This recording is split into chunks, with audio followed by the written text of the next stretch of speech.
Oh, cameras first. Hello, everyone. Little bit of an unexpected scramble there, but we're rolling. Checking in with the kitties. We do have Sky and Mason visible, but everybody else is off camera. Hey there, Laura. Joining us right here at the start.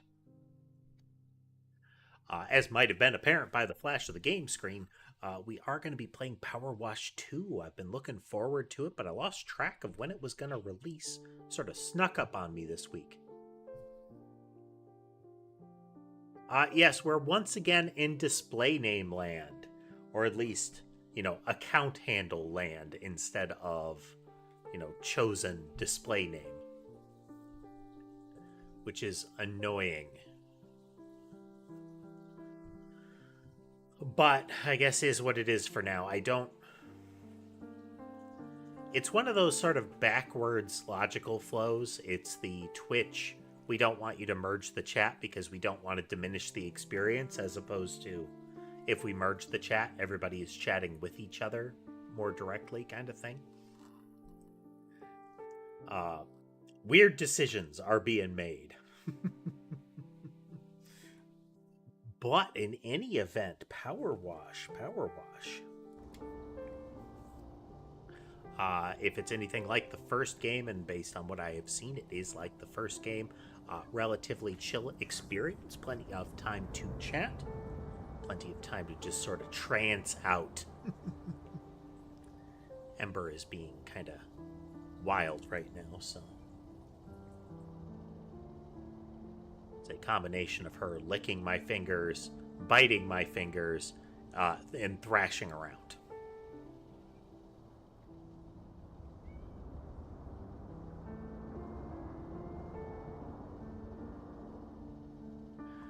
Okay, so one element is it seems like there's some sort of base building that you've got, like you can place furniture. We have references to the cats in the first game. So we have Ulysses, Bubbles, and Squeak here. It happened when I was starting the stream, just because, or at least just before the stream, but you can pet all three and there is an achievement for doing it.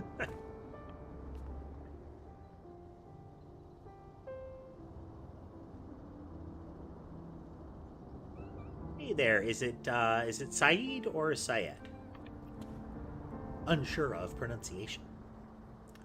We have better UI in the lower right. You can't see most of it, because I'm in the way. But a lot of the controls are displayed on the screen. I thought all of the gameplay happened in Muckingham last time. So we'll see if we actually go to some of these other places.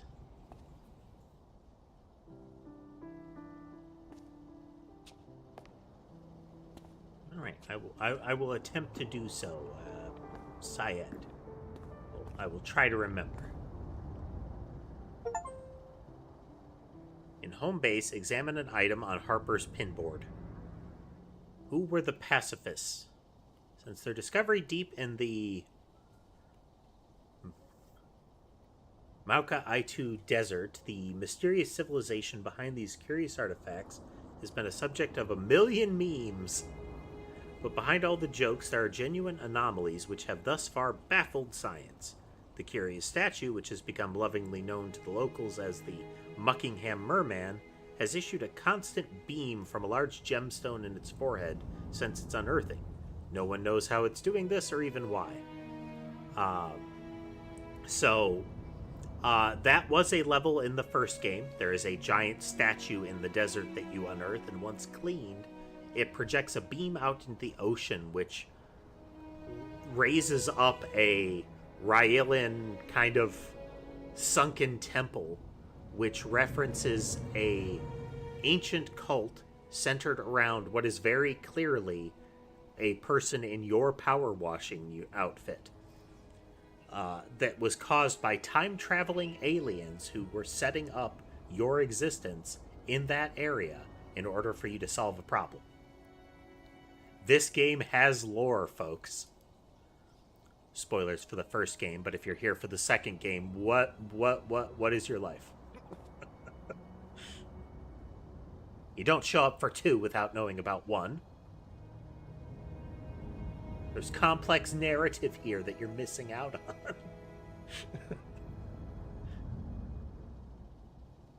The Buckingham Herald, what is he up to? It's been 3 long years since the old mayor of Buckingham, Jeff Jefferson the 13th, fled the town, leaving chaos, anger, and a whole heap of egg splats in his wake. The prior mayor had a scheme in which involved a jet with a laser on it that was being fired at a volcano, which was the cause of a lot of the filth caused by the ash and whatnot in the area. He was getting money for this in some fashion, and a good portion of the plot centered around you kind of trailing after him.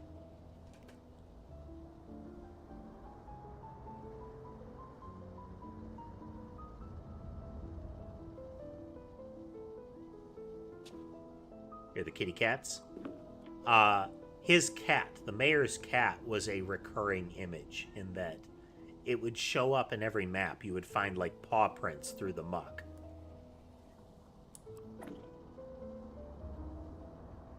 Focal point, enigmatic man of mystery, Blake Thrust. An adult film name.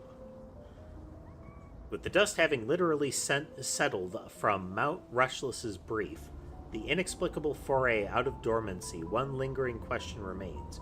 Who was Blake Thrust? What did the genius maverick want in the volcano? Did he mean to destabilize it? Why did he allow Thrust Industries to be taken away from him? Unfortunately, we may never know. Aliens or big tech? For the citizens of Caldera County, things got real weird real quick when the local volcano, Mount Rushless, as opposed to Mount Rushmore, suddenly lurched out of dormancy. UFOs were spotted flying out of the volcano's caldera. Cats went missing en masse, and an ancient civilization was mysteriously unearthed on their doorstep. But some are theorizing that the whole thing might actually be due to the tech startups of Sponge Valley, even the UFOs themselves. Perhaps we will go to and learn more about Sponge Valley. Supposedly you can get, like, furniture and lay out your headquarters.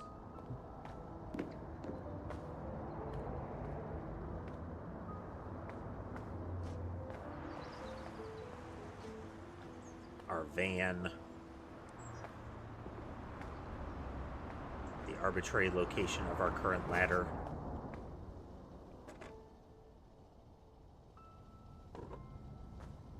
Wonder. Is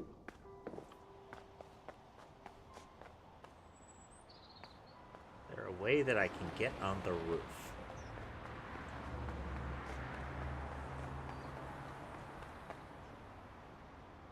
Don't think I have anything that can reach there yet, but we're going on that roof as soon as we can.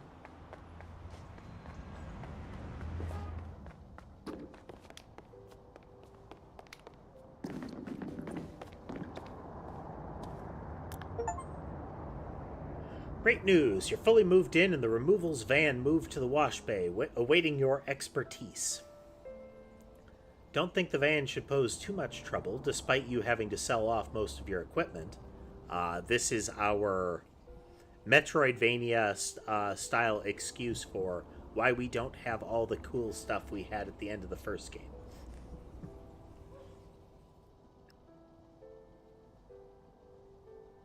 I know we got a bit carried away at the auction, but trust me, there's so much more potential in this place. Oh, and Jess says not to worry about paying for the van hire. In fact, she'll pay you. That's kind of a disconcerting thing to say. But why? Mementos. Cat pillows. Lots of cat pillows.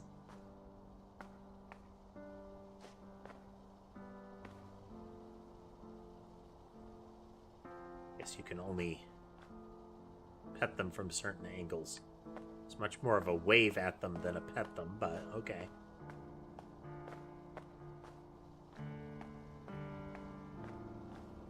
Oh, wow. Inside of the thing is filthy as well. Okay, can we find the last one? I want to see if it's one of those, like, if you find all of them on each map, there is a, you know, a little achievement or such. There's the gnome. A gnome on each map was another thing. Gnomes and cats. Always being watched by gnomes and cats.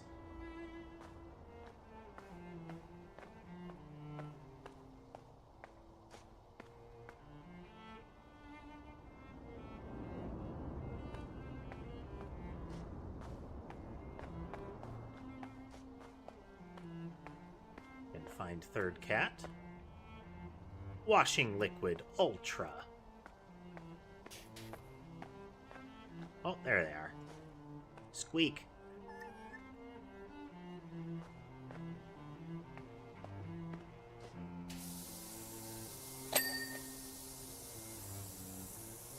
Alright, the ding sound is really loud, but I kind of like the ding sound. It's a big part of the game. So I left the ding sound loud.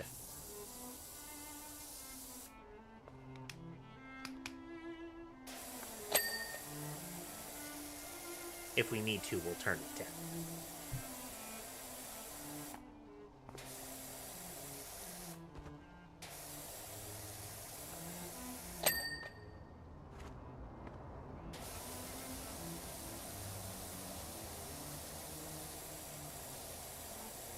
I couldn't find a setting on it, so and based on what I'm hearing, there is no music to the game, so we will be keeping our basic music. Hey, lights out. Yeah. As is tradition, the stuff in this game looks like, you know, they went off-roading in a sewage treatment plant. It is a wonderfully satisfying game.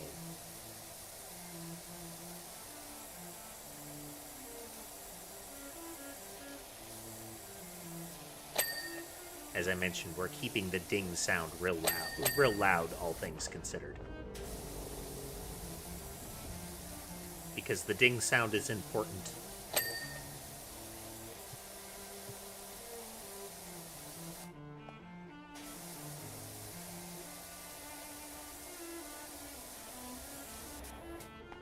Now, supposedly they made the soap a better thing this time around.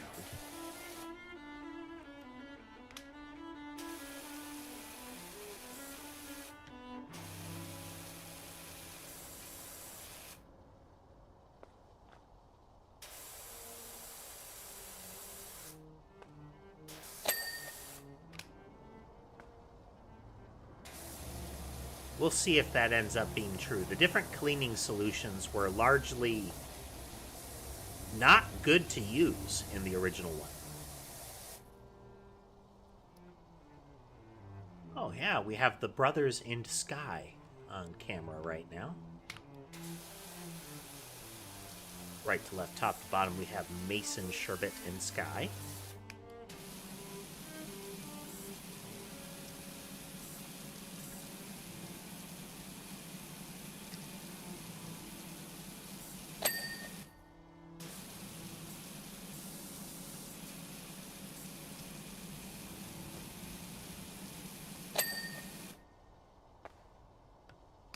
Nature of the game. Feel free to chat. I might not notice immediately, but I am perfectly thrilled to stop and chat, or chat as I go. One way or the other.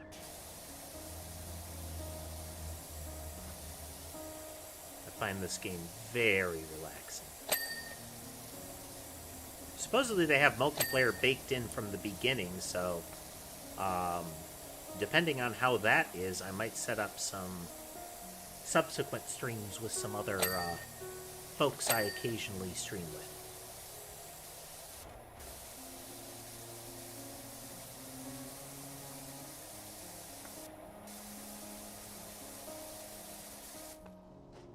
to some extent, I don't want to miss out on my personal PowerWash Zen experience, you know?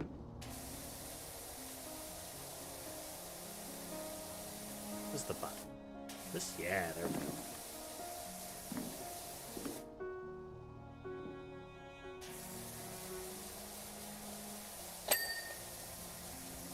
Any game that has just a sort of just play vibe to it can be that way. Personally. Frostpunk reminds me, I once again encountered a listing for a game that said its theme was solarpunk. And the use of the name solarpunk is frankly offensive. Like, intellectual. Especially given the justification for it. Because they say it's like, oh, it's punk in that it's against the, the system. And it's, no, you are referencing cyberpunk. You are deriving the naming convention for it from cyberpunk. Same way Frostpunk does. The punk is the degradation of humanity in that scenario. The cyber implies the setting, so Frostpunk's setting is a icy world-based setting, and the punk is the degradation of humanity portion. So, high frost, low human. Solarpunk is the opposite of that as far as the naming convention. And it's fine to have a game that does that. Hopeful futurism is something that we have a great lack of. We should have more of it. Cyberpunk came into popularity at the tail end of the hopeful futurism that we got out of things like Star Trek. You know, less utopian, more ground down by the realities of the corporate world.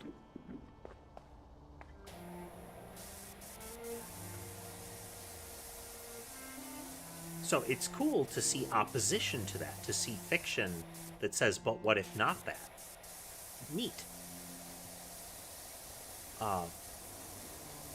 But you should not name it in a way that creates confusion.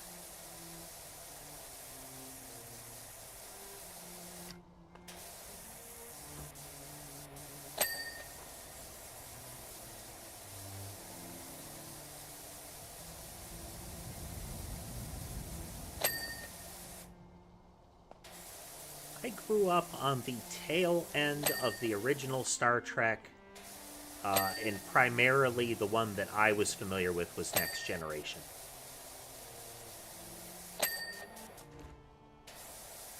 I do not consider myself, like, a fan of the series. I don't dislike the setting, but I feel like it hasn't aged well from a... Like, I don't have nostalgia for it. I look at it and say, yeah, some of these parts were bad. But I enjoyed it at the time, and it's important to remember that.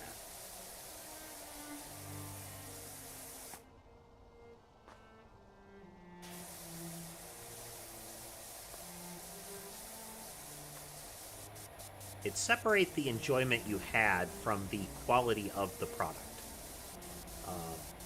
Recently, and one of the friends of the channel that is in here frequently laments it greatly, but the Final Fantasy VII Remake has brought out the worst of the nostalgia crowd.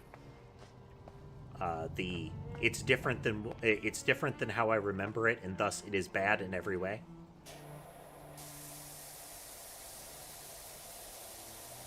But that's just it. It's different than how they remember it, not just how it was. It's what they remember of the experience. And that can be very different than reality.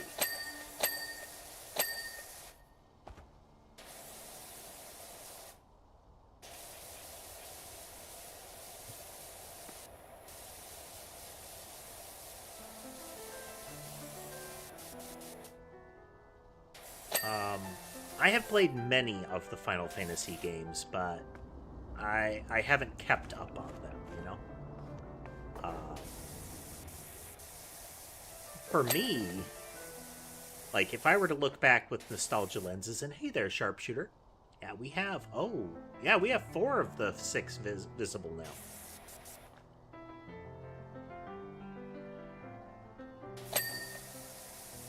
One of those is running rampant. I will not say her name because that will summon her to me.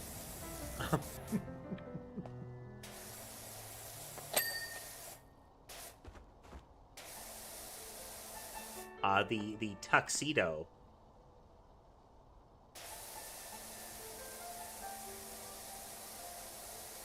The tuxedo cat is Sammy.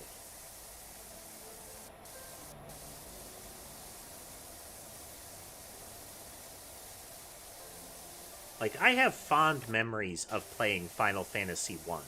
But like I mentioned, I can separate my fond memories from an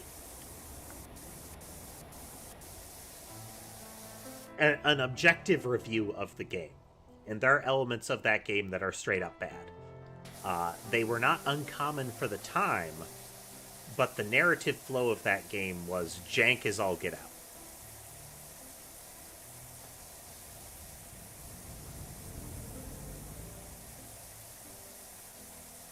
Final Fantasy II tried for better, but it has gameplay elements that work against it very hard.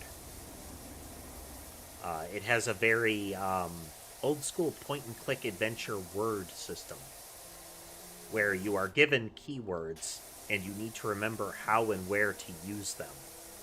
And it creates bottlenecks.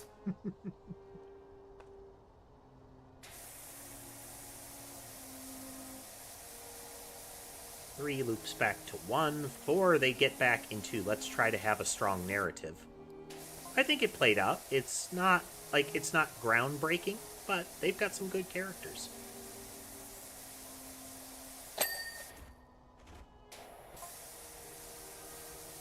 Four is also the origin of a phrase you may have heard, Spoony Bard. Comes from 4. Well, it comes from the U.S. translation of 4. I don't know what that particular line in the Japanese is, but the original English translation had a person calling out an insult as, "You spoony bard."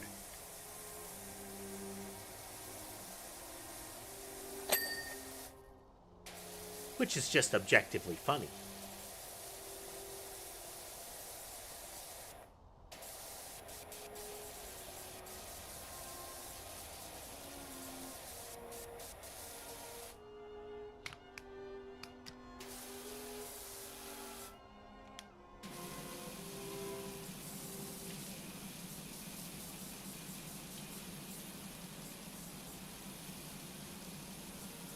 Remember if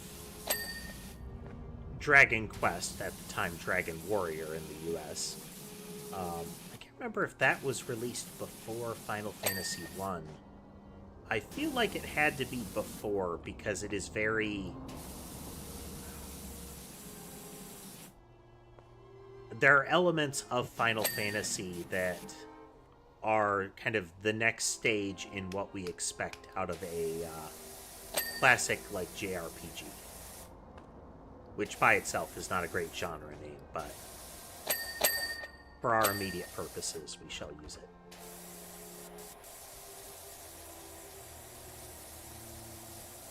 it. Now, different from Final Fantasy, Dragon Quest is known for being much slower in its changes over time. Much, much slower. And that's on purpose.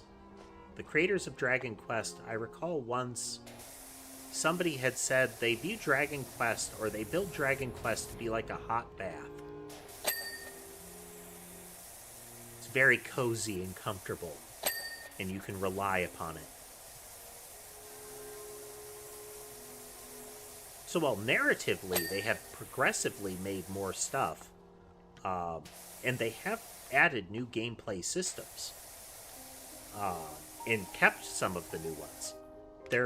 They don't experiment as swiftly as you expect out of a Final Fantasy game. Every new Final Fantasy you should expect to be substantially different than the last one.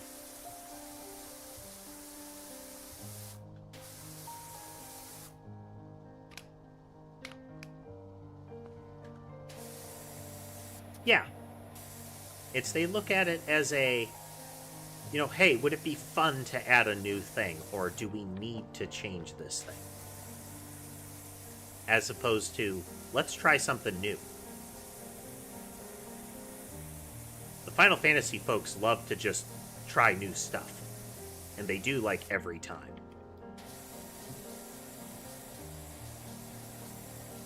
Much to the consternation of the back in my day crowd.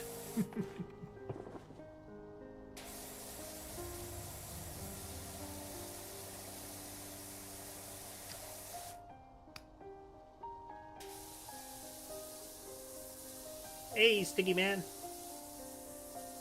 Welcome. As may be apparent, we're doing PowerWash today.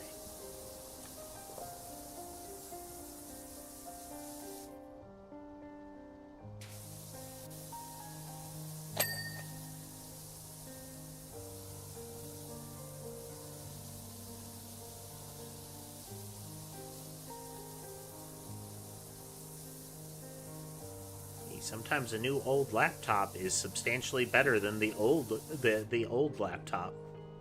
Or the old laptop. Though sometimes it can also be better than the old new laptop.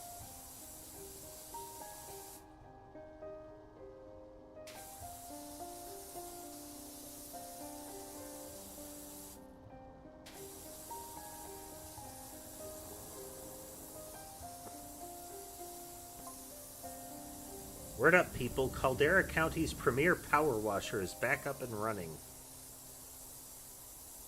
Use of word up. Strike one, sir. So if your grubby house brings stink eye from the neighbors, or every trip in the car feels like a walk of shame, hit us up.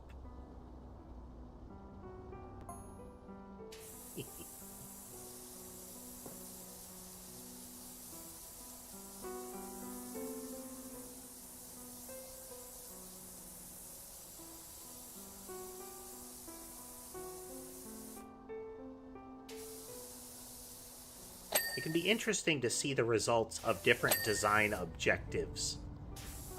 Like encountering ruggedized hardware is always interesting. Where the goal is to have the thing be able to, like, be run over by a car is one of the core design goals.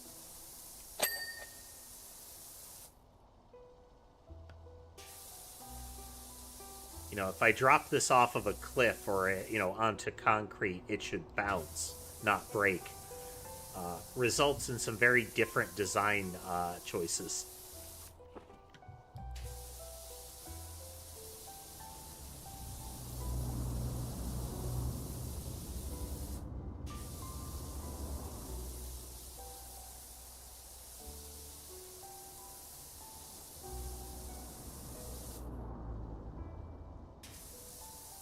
And given its age, you'd expect HDMI. What, does it still have, like, VGA on it?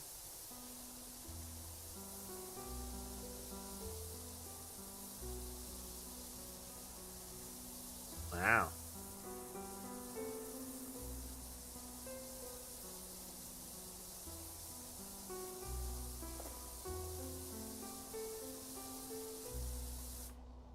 I mean, if you've still got the hardware for it, then no worries.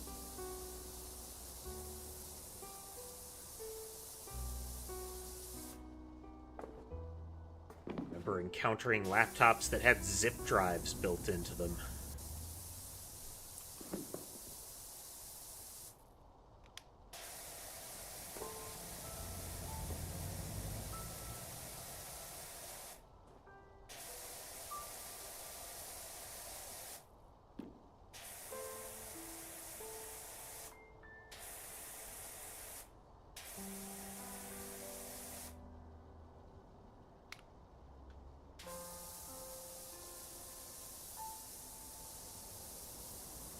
Into some segments here.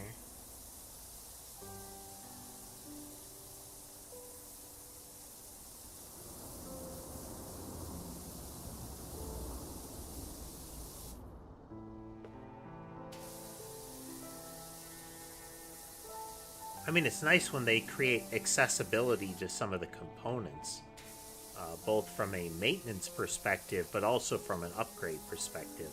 A lot of laptops have problems on that front. They so desperately want it to be sleek for marketing purposes that they make it, well, they want it to be sleek for marketing purposes, and they want it to be difficult to alter for the purposes of new product sales.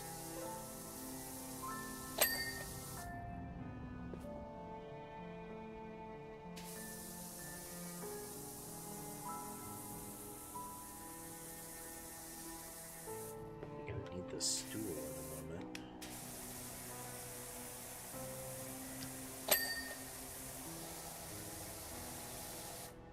It's hard to see, but there's occasionally little dandelion seeds floating in the air.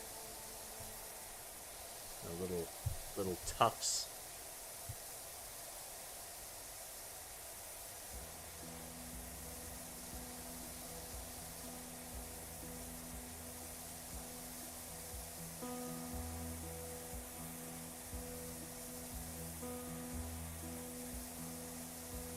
There's a type of vehicle that you see frequently in, images of Japan, but also in a whole lot of places in the world that aren't the US. And they're those little bitty trucks. They're little white trucks that, like, maybe 2 people could fit in the cab. They're very tiny things. And they're not road legal in the US. Some places you might be able to get a special permit, but they're not universally road legal. Which is a shame, because it's just such a versatile vehicle, but both vehicle culture over here, but also regulations with perverse incentives on them have resulted in that not being allowed.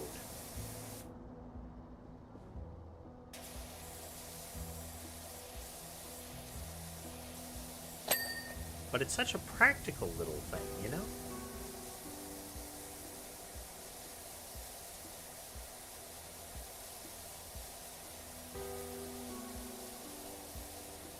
But because our standard vehicle over in the US is effectively gigantic, it puts the form factor of that thing sometimes below the dash of other vehicles, making it a hazard to the drivers of the small vehicle.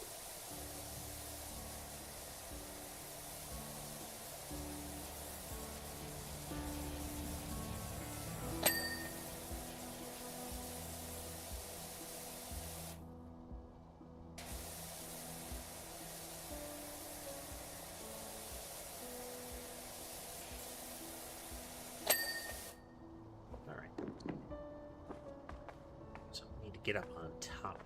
Ooh, can I power wash parkour? Yep.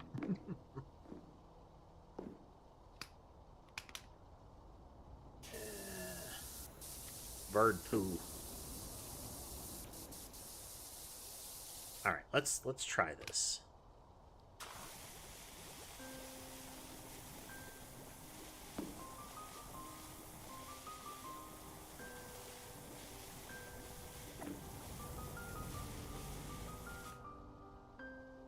There was a targeter aiming at the center of the roof. I wonder if they've added a system to locate limited things that you need to find. Because that was a hassle in the first one if, like, the tiny handle on a single window elsewhere was missing. And that's what it's doing. It's pulsing this. What is the filth pulse in this one? Let me check. I must know. Dirt highlight. Filth pulse. There we go.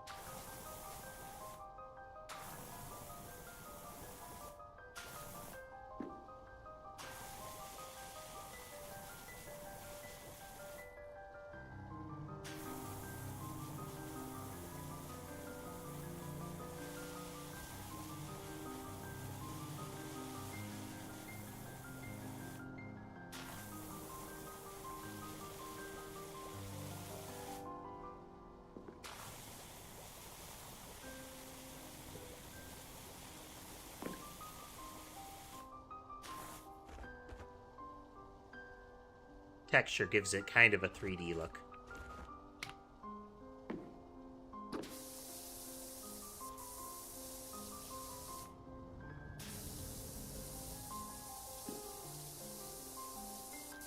Well, the soap is certainly effective.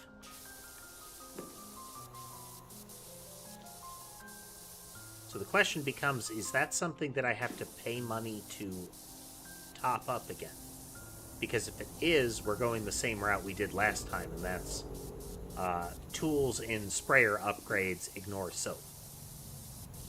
I hope it's not, though. The soap is a neat little mechanic change here.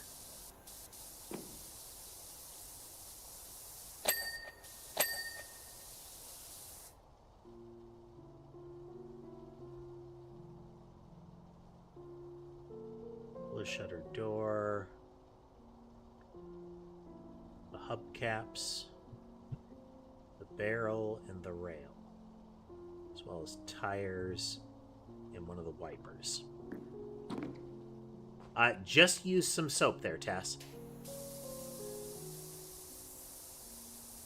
Just use the soap on the roof.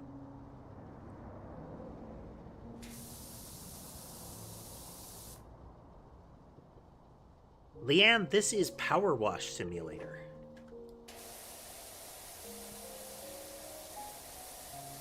It's a very relaxing game.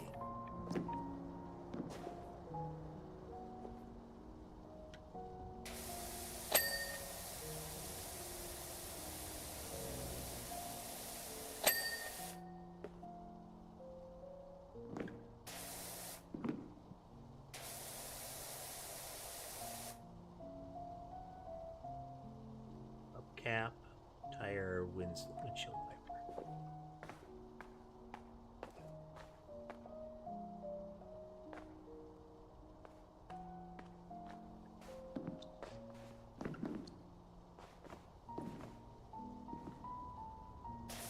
PowerWash Guy is remarkably nimble, and despite the squeaky rubber boots, they have fantastic traction.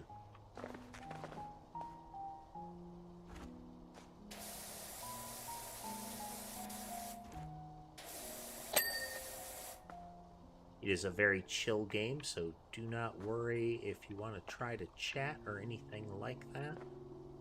We got the time. Hubcap is clean. That hubcap is clean.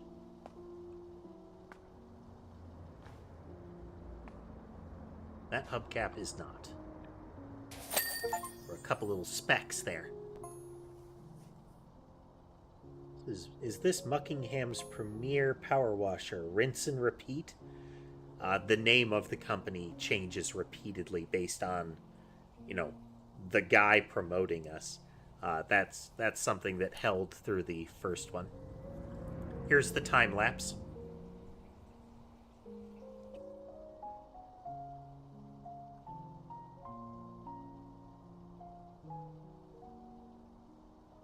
There's the soap, the foamy soap on the top there, very briefly.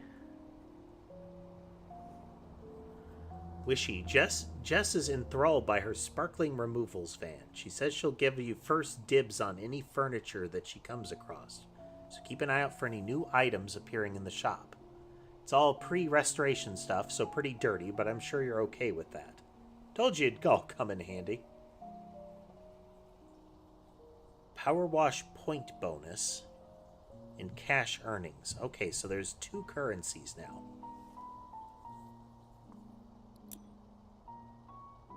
Public facility, Equinox Boulevard in Detergento. So we're expanding out of Muckingham in the sequel here. Welcome to the town of That's kind of hard to say. Detergento. Feels like there should be an accent in there. Where the past meets the future to manifest a present that we can all live with. That's a slogan. That's on a sign somewhere. It's part of a campaign. A thing happened to us the other day when I asked my colleague to do a deep dive inventory on our public facilities. We found schematics for a revolutionary convenience installed in 2003, but then almost immediately forgot about and assumed to be a bench. The whole thing is just pure detergento. Yeah, they are. This is somebody actively attempting to create a saying or a meme or something like that. They're trying to force it.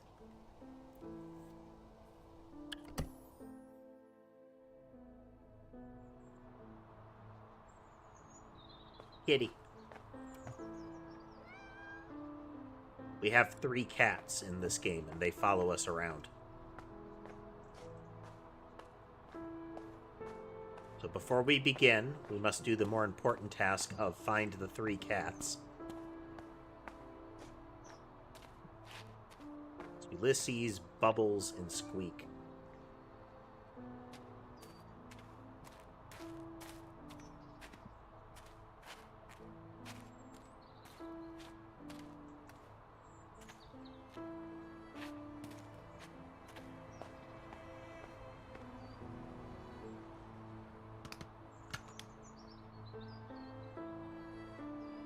Is that like a charge?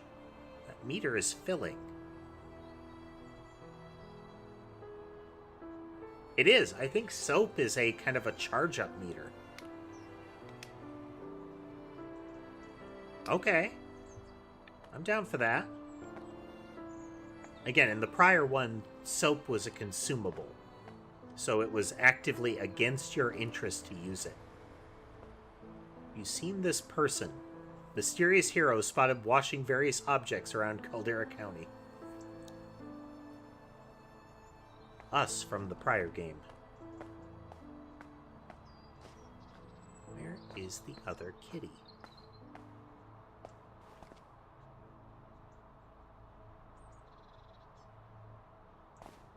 Muckfest.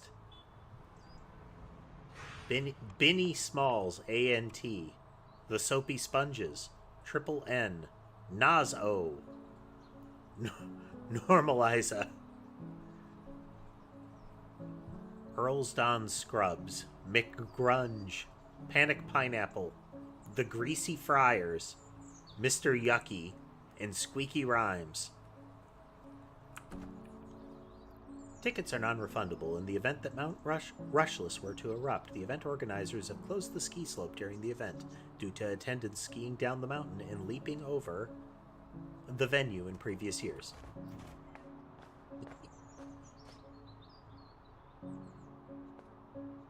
Now accepting Muck Coin. Power washing liquid. Let's get soapy. A new range of power washing liquids for those tough dirts that just won't come off. Muckingham Barbecue Cookout. Sponsored by Muckingham Hamburgers. I mean, I guess if your town is most recently known for being like just filthy, then maybe rebranding is going to be more difficult than just rolling with it and making it a joke. There's our gnome. Ah, okay, maybe up in the windowsills.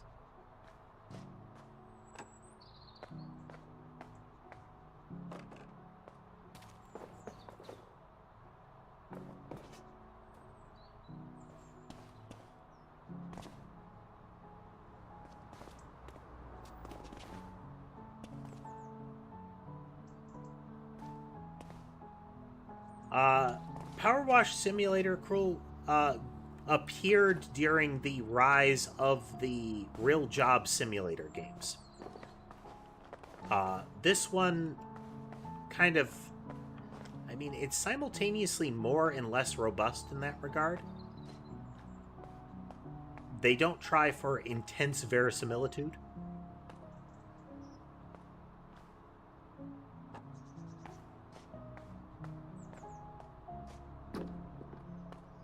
They just go for the fun aspect of. I would say it much more aligns with the sort of isn't that satisfying videos. You know, window washing and the like.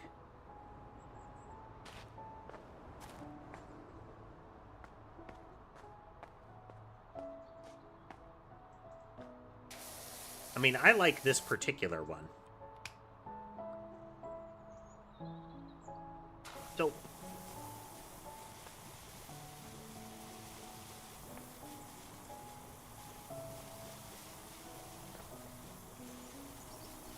okay, that meter is filling by itself. What does that meter mean?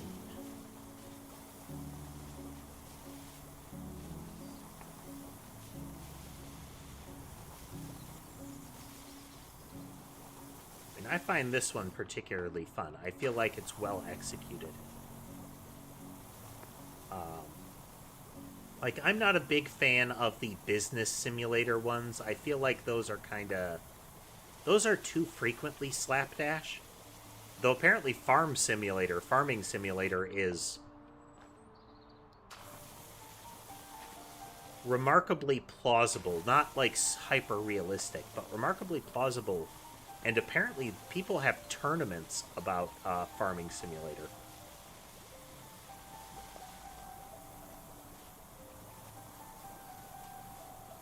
I like the execution. One of the aspects I like about PowerWash Simulator is there is a narrative. There is a story to this. It's kind of absurdist, but it's still a story. Like, it's fun. Yeah.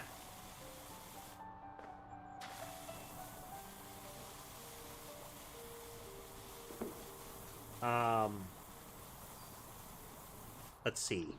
Quick synopsis of some elements of the first one. A corrupt mayor, a plot for, like, mineral rights that resulted in a volcanic instability, an ancient civilization, and time-traveling aliens.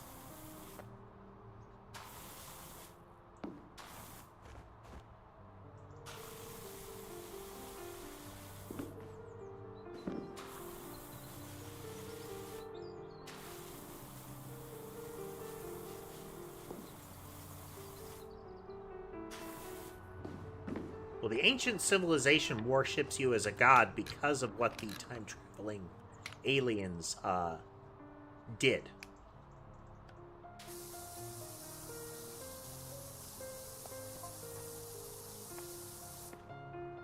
Be a nice quick job, eh?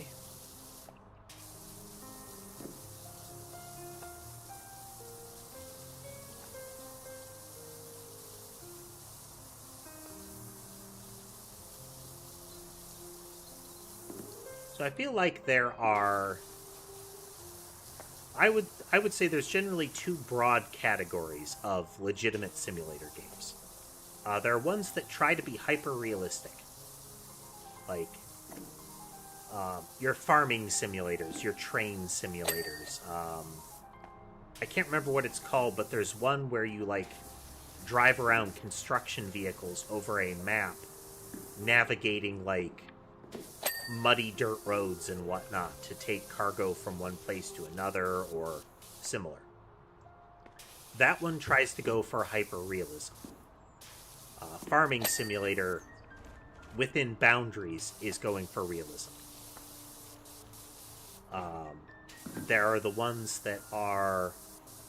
they simplify it and just go for the this is kind of fun.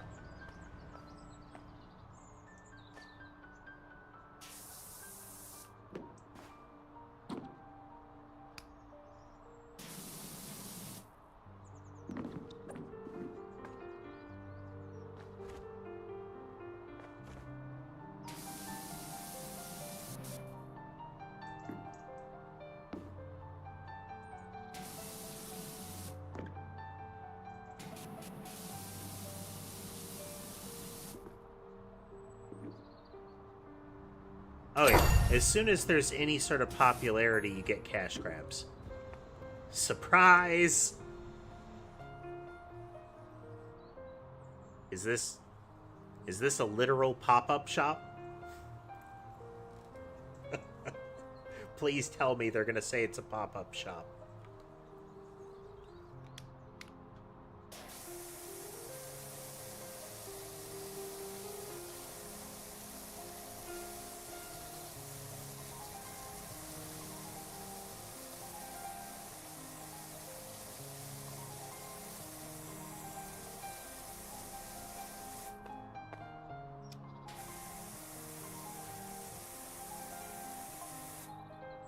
PowerWash services, we've camped out in the middle of nowhere and are in one heap of filthy trouble. Can you help? Wow. Or did they detonate in the middle of their campsite? Or did they just discover a campsite and figure, you know what? We're going to hire a power washer so we can use this campsite.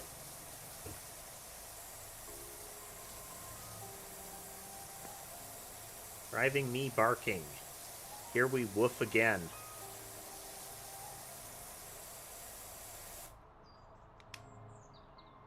Yeah. Soap is a charge-up meter.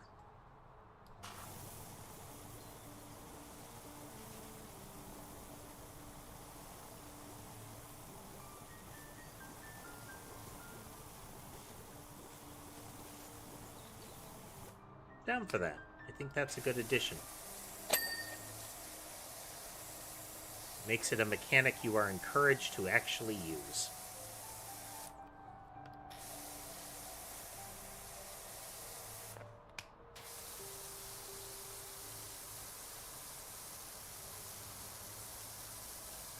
You'd have to check the Steam page. I don't know which underlying graphics processor, graphics systems this uses.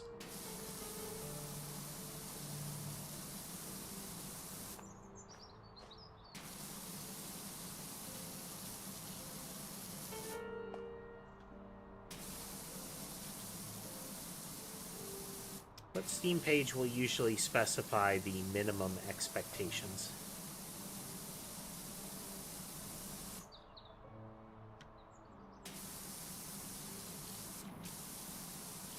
You are a classic.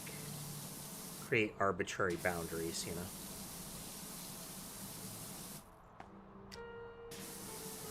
Semi-arbitrary boundaries. These are things that the game acknowledges too.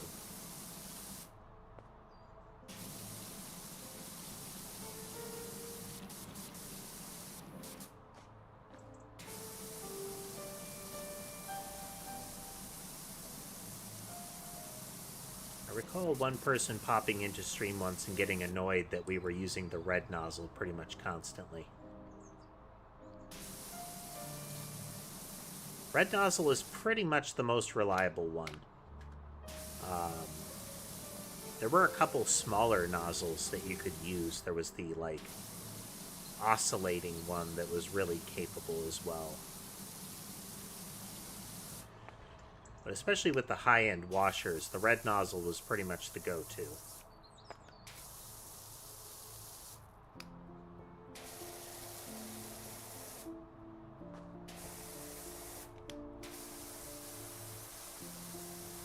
Like, you don't want to use such a wide nozzle that you miss small amounts of dirt, because on some surfaces it can be hard to see. Like, the filth pulse clearly is revealed on these kind of light surfaces, but on like an orange or orangey yellow surface, it can be hard to spot.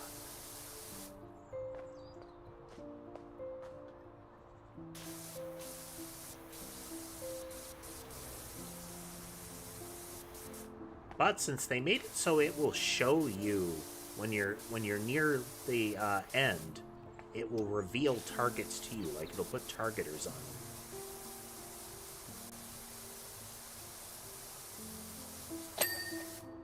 I think a good narrative adds to a game. A game can be almost entirely carried by narrative. Within limits, but I mean, text-based adventures still exist. Visual novels exist.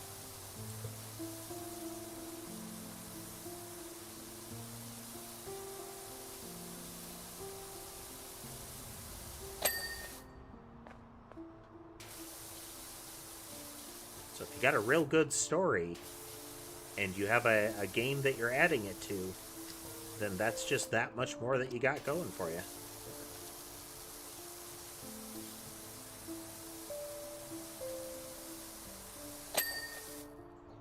And, like, in the case of this game, it creates kind of a bit of a joke. A similar example is the game Doki Doki Literature Club, which it didn't take long for, like, reviews and whatnot to spoil it. And it's an old enough game that I'm going to spoil it now. That is a horror game. Like, all of the advertisements, all of the image present it as a standard school romance visual novel. And the initial playthrough of the game, it will be that way. But it spirals into horror and psychological horror very quickly after that point.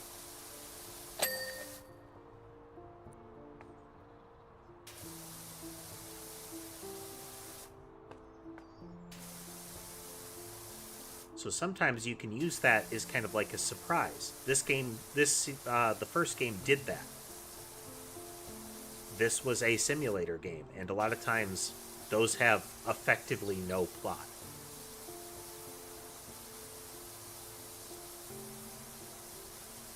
Which is okay. I mean, there are some of them where that just works.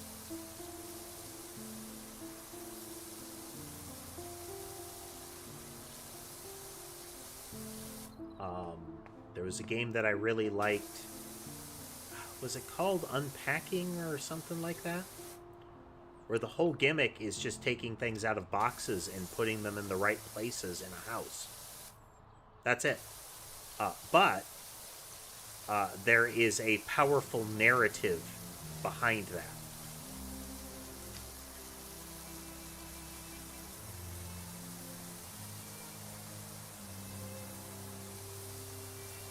I don't know. It's... You gotta be careful with jump scare. Jump scare can feel trite if you don't use it properly. Like, out of nowhere, that's not much value.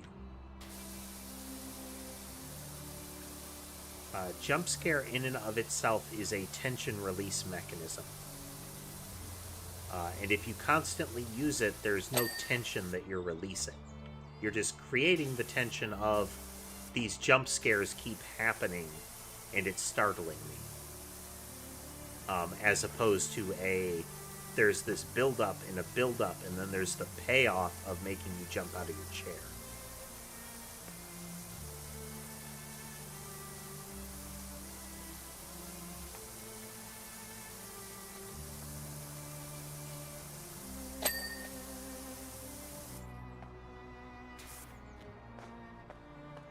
Ultimately, it's going to come down to the person and their individual preferences when it comes to these games, though.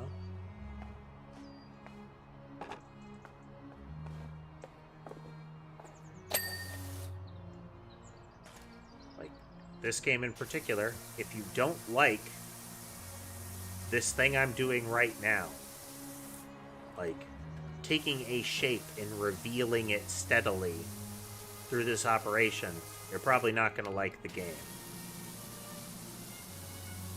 In the same vein, if you don't like, bunny hopping around like a madman, there are a lot of shooters that you wouldn't like. You gotta like the core gameplay mechanics. But to the point, if you don't like jump scares, then no amount of craftsmanship will change that. Designed by local visionary Nadia Vonnegut, the pop-up restroom was designed to only appear when needed.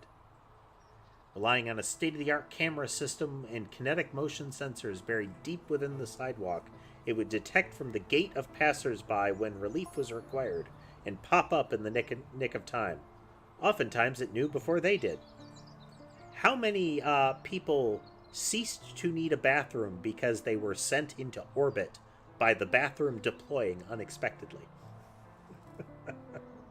I feel like this might explain the grime all over the bathroom.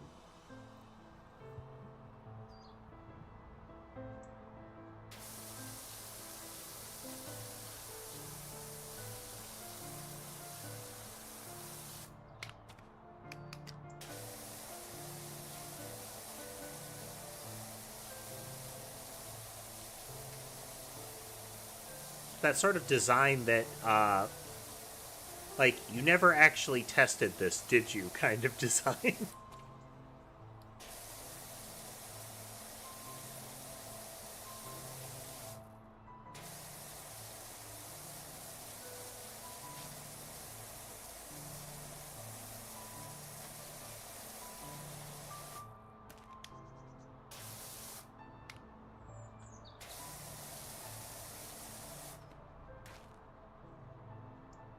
Oh, I like PowerWash Simulator. I really like it. I said at the start of the stream, I lost track of the release date of this, and the release snuck up on me, but we're probably going to be playing this for a bit.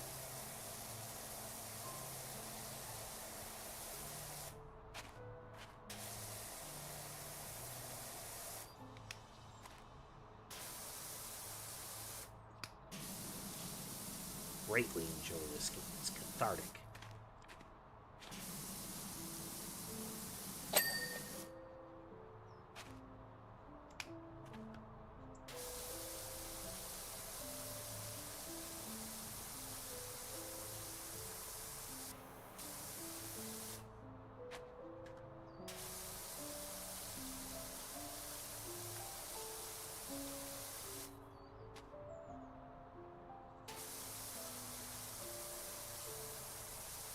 I mean, if they just put the word simulator on the title, no, it wouldn't count as a simulator. Any more than just putting the word survivors on a game title would make it like Vampire Survivors. Any more than putting souls on the end makes it like Dark Souls.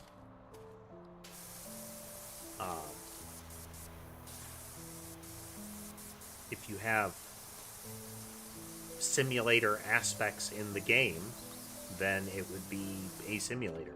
If you have horror aspects in the game, then it becomes a horror game. And it can be multiple of these things at once.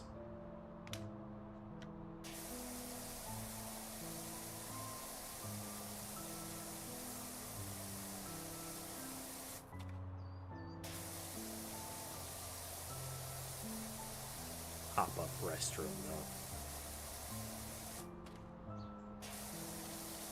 Like, again, how many people were launched as they were rushing to the bathroom?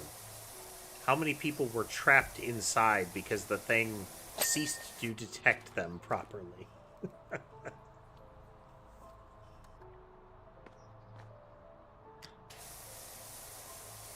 All of the lawsuits waiting to happen at once.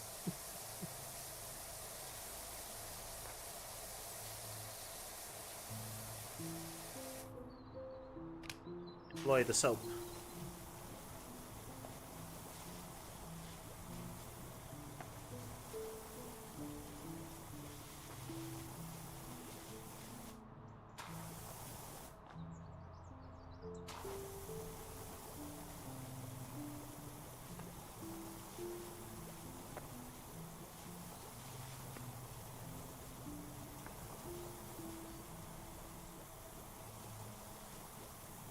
Hypothetical lawsuits in regards to safety concerns about the thing that I am interacting with in the game based on the narrative of the game.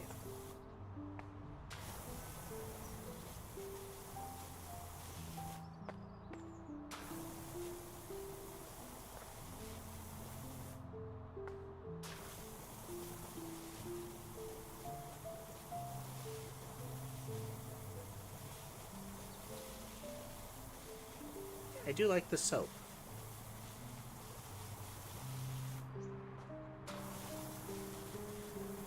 I'll have to look and see where the equipment purchases are, because I know there are some new doodads that they added.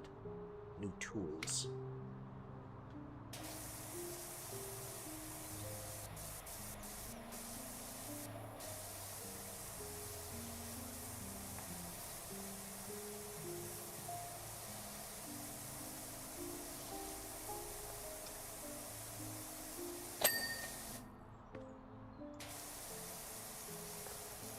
Terms of use and similar rely on reasonable expectations, like terms of use won't protect you from negligence.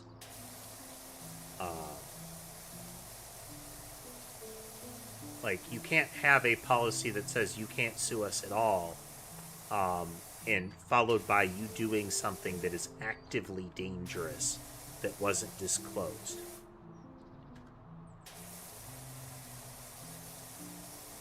So, you know, behind this door is a hole full of spikes.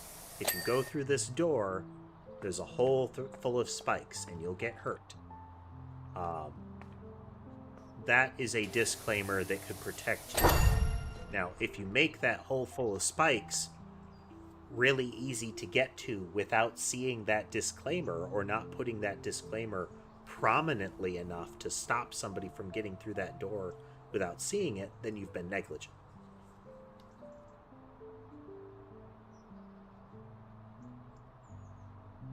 Facility interior. Oh. Yeah, I feel like I was accurate. Somebody got trapped in here.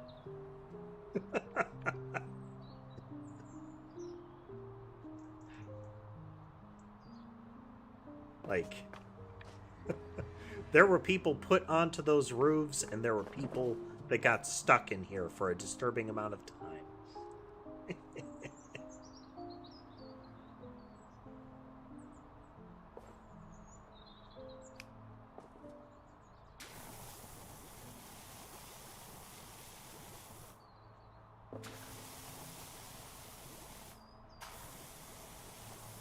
Gonna hit the surfaces that are most likely to have really caked on stuff. At least I'm guessing that they will.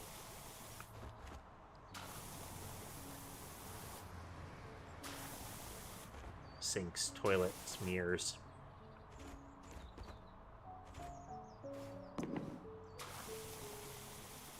I have no idea what game engine it would have been made in. I don't recall seeing a Unity pop-up, but that's not surprising. The game is popular enough that they probably would have foot the bill for not having to put a engine logo.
There we go.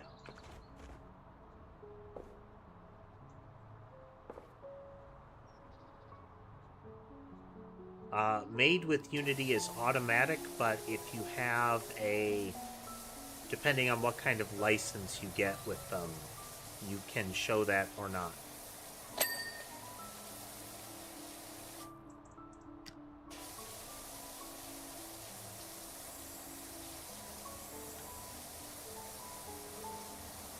You see made with Unity at the beginning, it's pretty much a certainty, but that's not surprising. She just heard that the fire chief's dog has gone missing. Is it dog this time?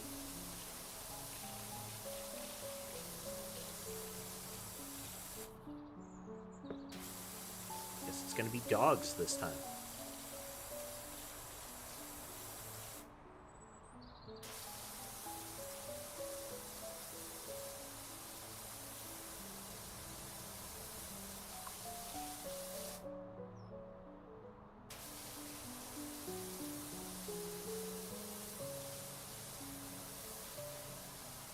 More dynamic environments was one of the kind of the feature bullets on this.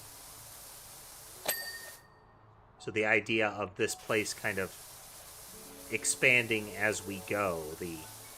First we clean the top, then it pops open further and further.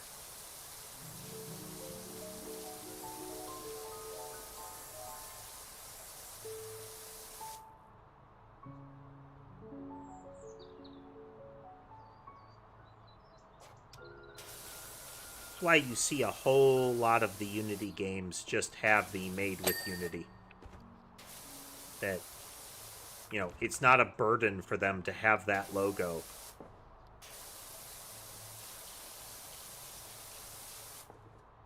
It's not really any different than seeing, like, you know, Fmod and Speedtree at the beginning. Whether you're required to or not, it's go ahead and do it, you know?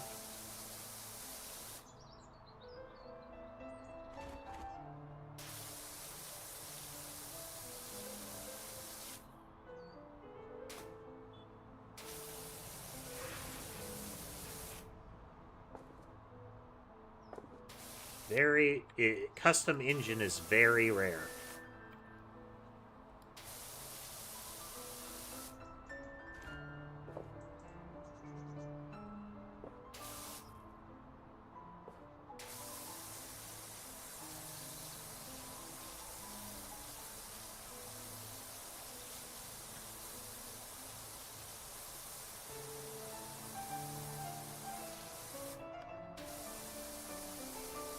Comparatively very rare.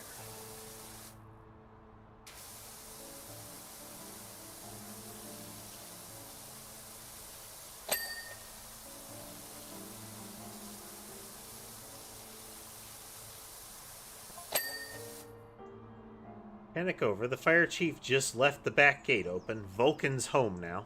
That's a fun name for a fire dog. Well, it might not be a fire dog. It might just be their personal dog, but, you know.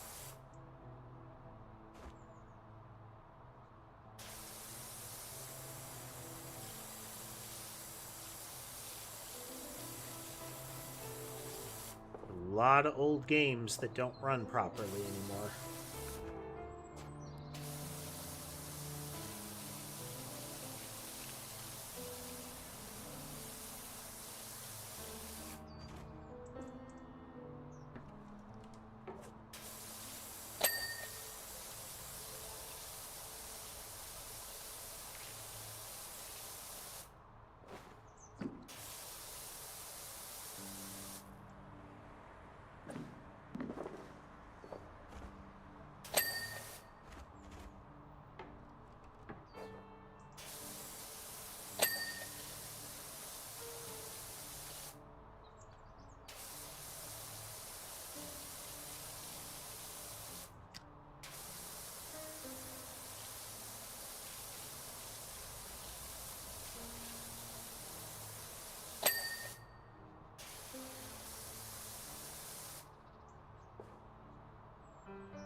I recall playing those, but they aren't, like,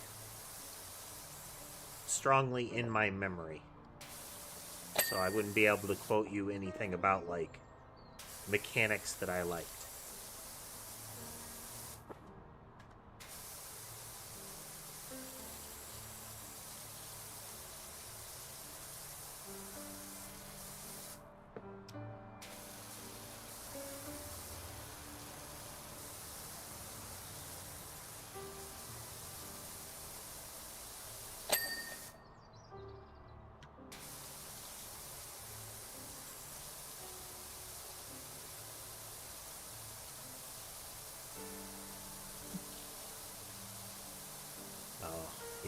It's easy for me to just zone out playing this.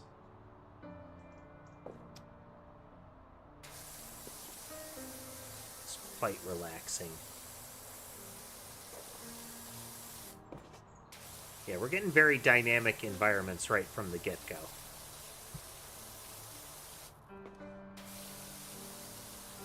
Like, I'm surprised it didn't have us lower the rolling door on the van.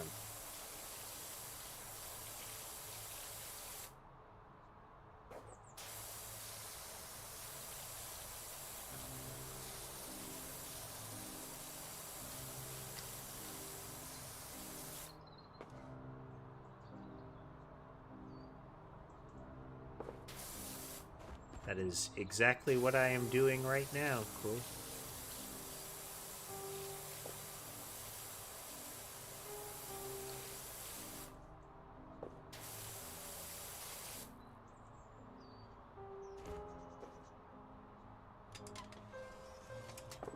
Filthy.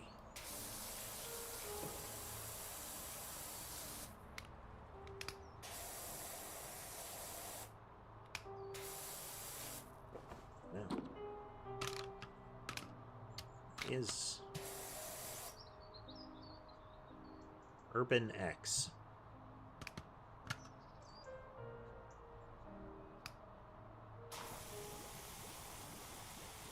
I wonder what the other one is about.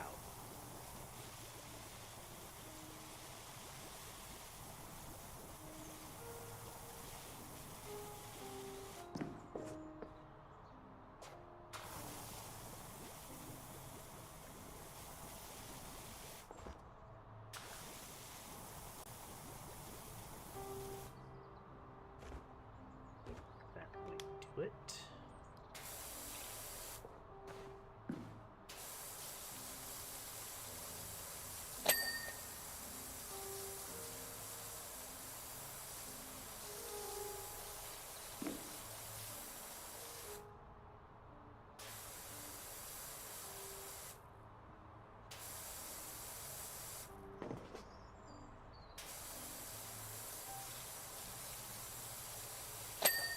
There we go.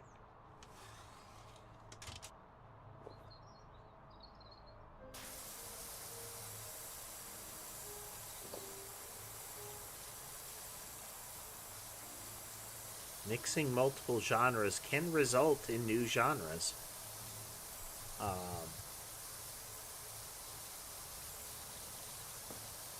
Just as much as, I mean, we have some genres that are named after multiple games in that they sort of coined the concept. So, Metroidvania is a mashup of Metroid and Castlevania, which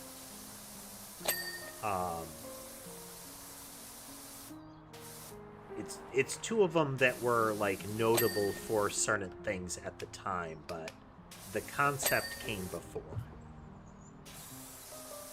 But generally, they were mix-ups of things like RPG elements, platformer elements, some exploration elements, all kinds of different things.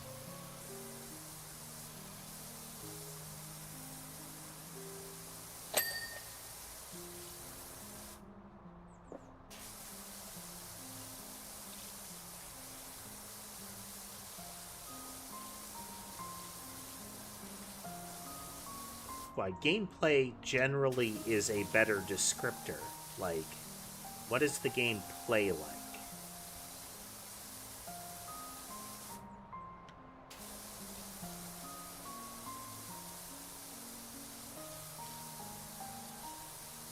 I mean, there are plenty of games that aren't great if you have a short attention span.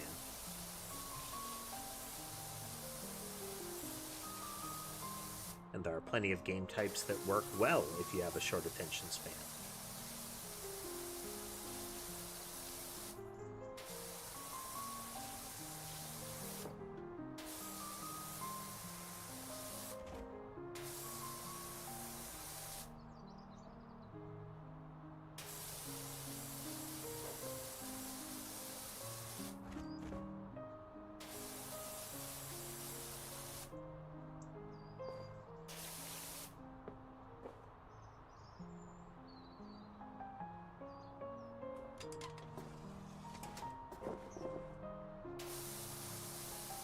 They give you tools like ladders and whatnot, but sometimes it's just to your advantage to climb on stuff. Wait, someone's only gone and added a restroom extension below the grubby open bench on Equinox Boulevard.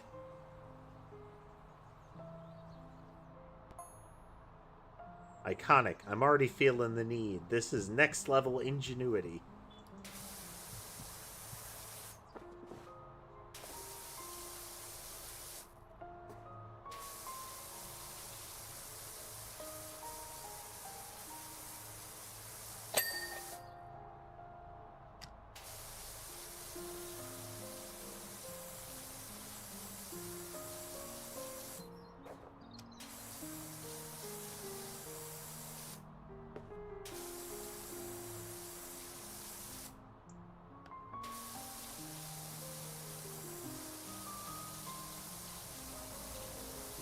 watch every now and then when you're spraying through some stuff, you'll see some of, like, particulate from the stuff flake off. Wonder how much that depends on the type of muck that's there.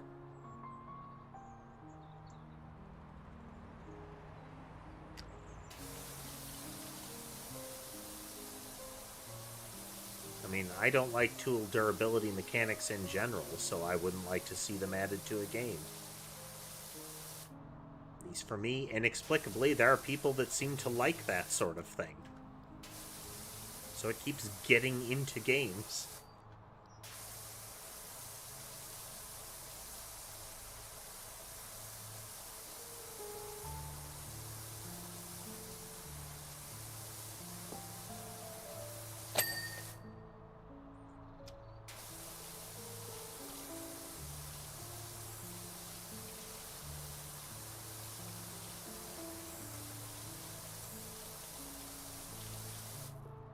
Folks like different stuff, though. It is the way of things.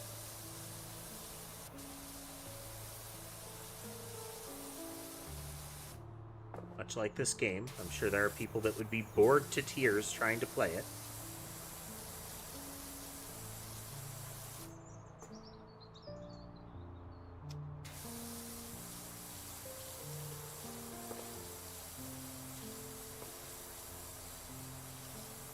There are folks that like scarcity mechanics, like durability systems, because they like the idea of managing their resources.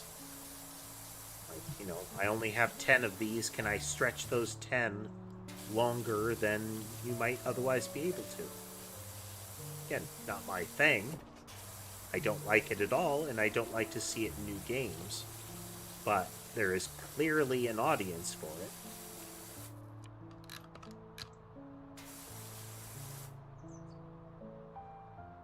Game, I did these things. Game, I am doing that thing right now.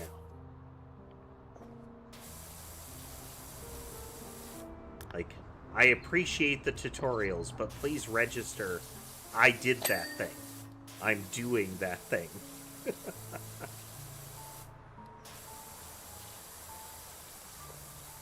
I don't need to do it in sequence. Newt, you didn't do it when we asked you to.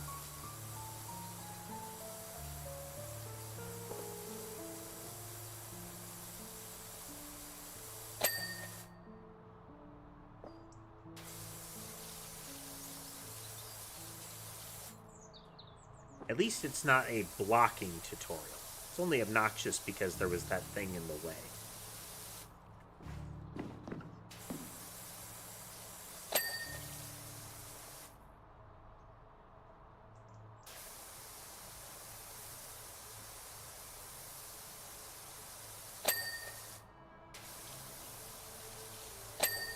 Used a lot of chrome in here.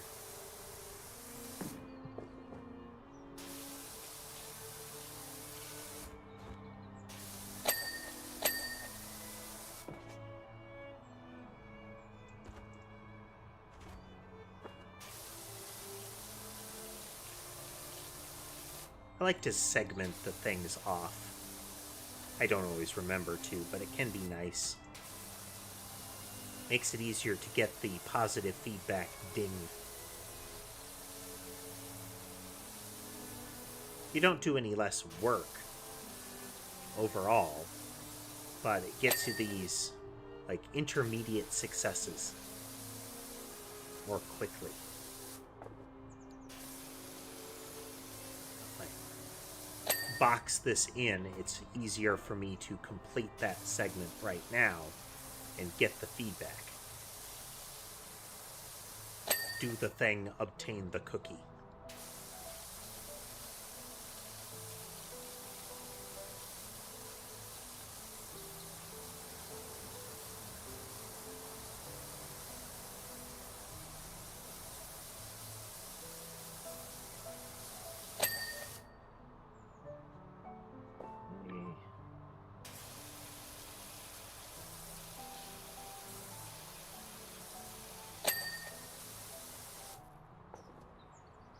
positive feedback is a core learning and behavioral adjustment tool.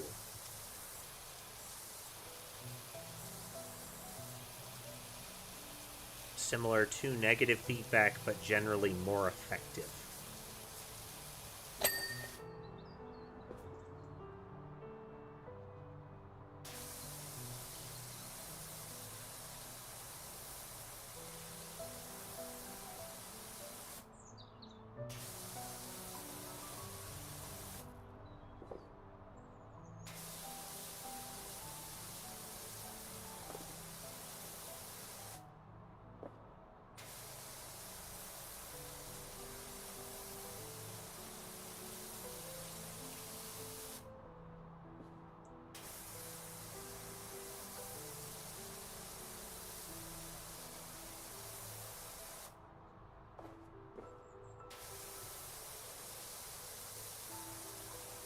I mean, a good way to refer to them is machine learning algorithms. They are just another algorithm that is used for the purposes of machine learning. And it's the idea of saying it's AI is mostly a marketing ploy. They want to make it sound grander than it is.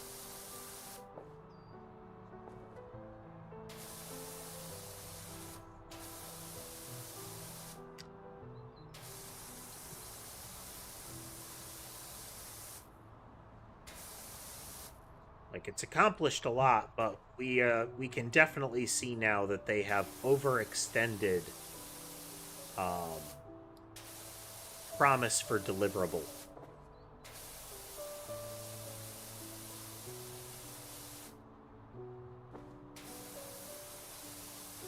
Plenty of things it does, but my biggest concern is the intellectual abdication that we're seeing out of folks, where it's, I don't have to learn to do this. I don't have to do this. The Grammarly will do it for me.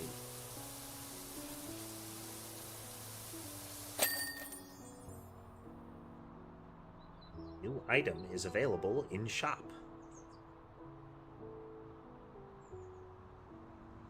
Stage 1, clear the top. Stage 2, pops open.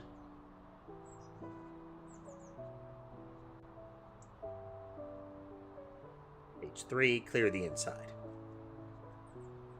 Neat. Rinson, you'll be delighted to learn that the public facility's kinetic sensors have been updated, and it's been successfully reintegrated into our public convenience network, just in time for our upcoming Equinox Festival. I can state with confidence that you'll be hearing from us again.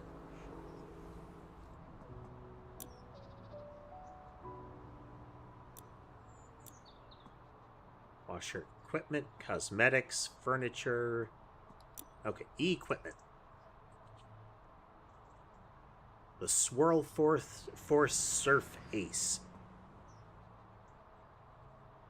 Flat surfaces at short range.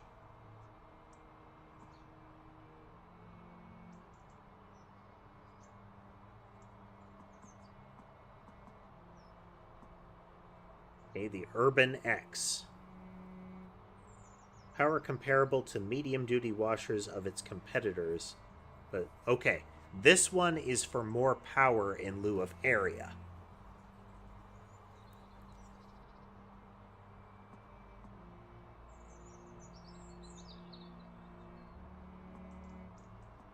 Okay, then there's straight upgrades of them, the Prima Vista and the Urban X.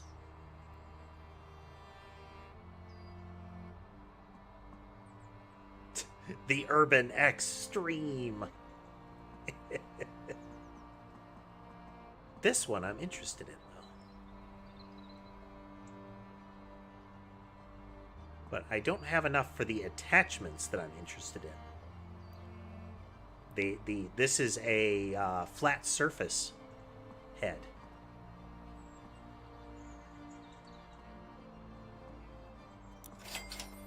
Get that for now. And then we'll get that once it comes around.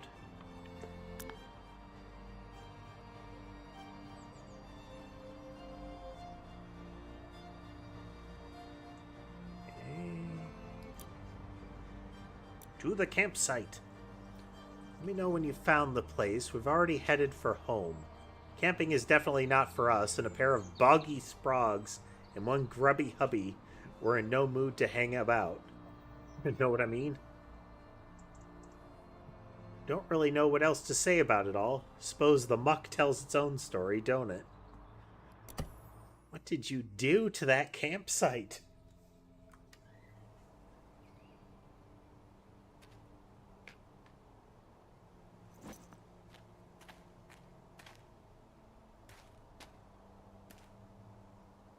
Like those campers didn't just leave trash. Feels like those campers exploded in one way or another.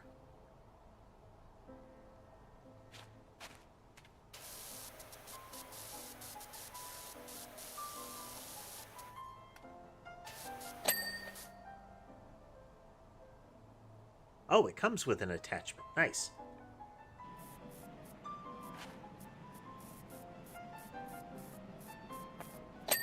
Oh, I like that. I like that a lot.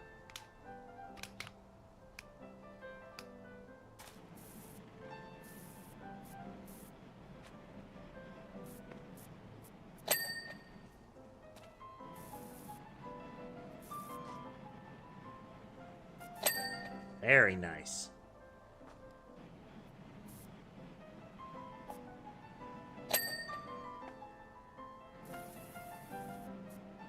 In videos of people that do power washing, I have seen this kind of thing. It's generally a bigger machine. But for things like scrubbing a whole driveway, this kind of thing gets deployed.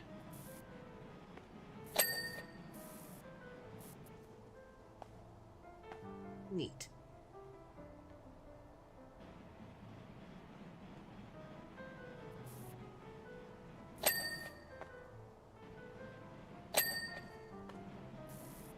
Some of these areas have that definite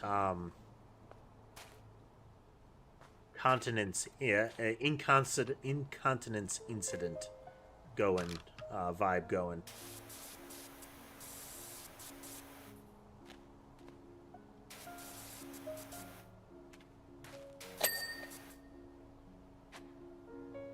Does it work on vertical surfaces?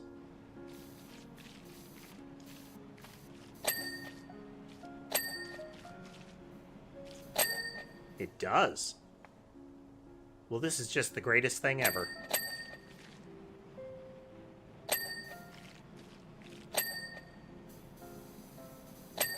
Yeah, if you can get right up next to a surface, this thing is fantastic.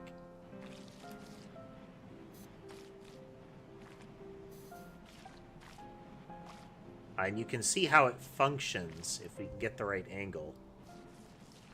It is a series of rotating jets that right up next to the surface have a lot of pressure. It's just like when you get right down next to it with any of the other nozzles. As close range, you get better pressure.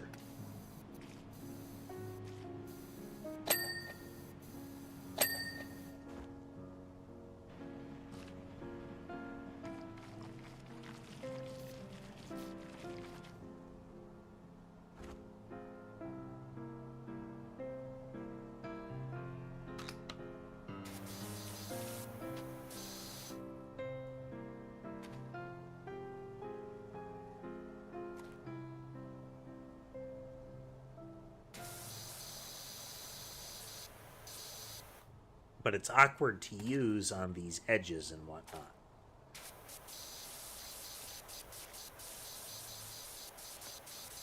If we use the regular washer to get those edges, we can get the long, flat surfaces with the disc thing.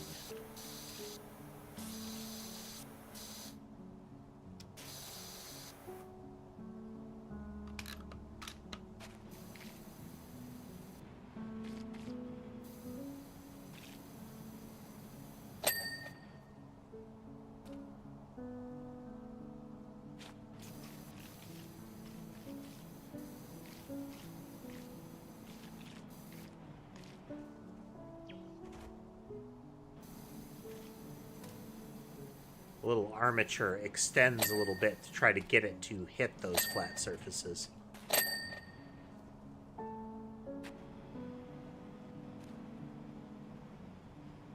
I need to soap this thing, but we're going to try without it. Might want to soap this thing.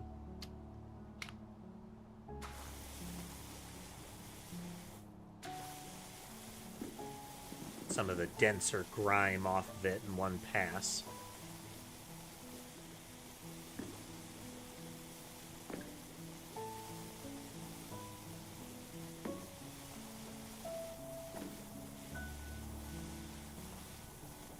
Some moss was built up there.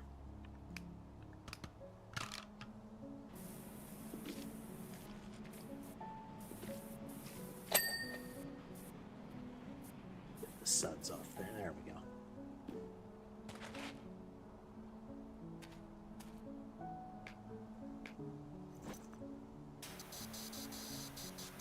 So, things that I have to really put a lot of power on, the Urban X would be better.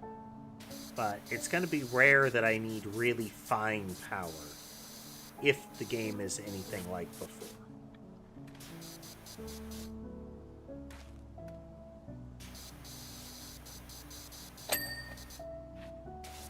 Dealing with additional environmental factors in this game is one of the areas where they set aside realism for fun. So, like, I don't have to worry about washing from top to bottom instead of bottom to top. Since bottom to top, you'd have the runoff from washing part of it interfering with the clean of an area that you were already at.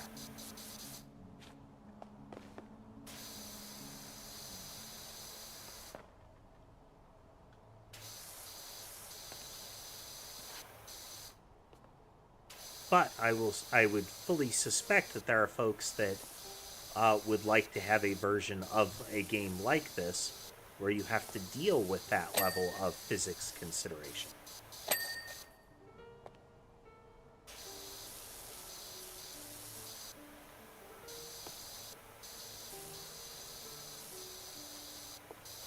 Again, the romanticization of the thing or the actual thing. What are you trying to simulate?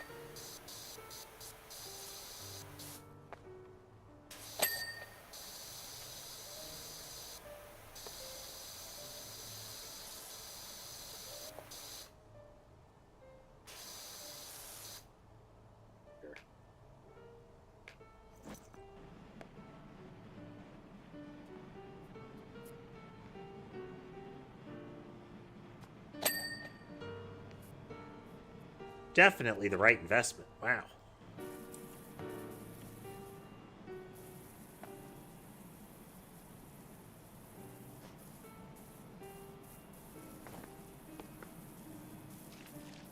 Very good for the big open areas.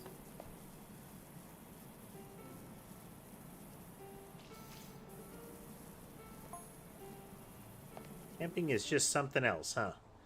It's almost like you're living in some lawless wilderness. Take this morning, for example. I thought I'd make us pots of delicious porridge to eat after mushroom picking in the woods. Uh-oh. I feel like the Taco Bell hypothesis grows more likely.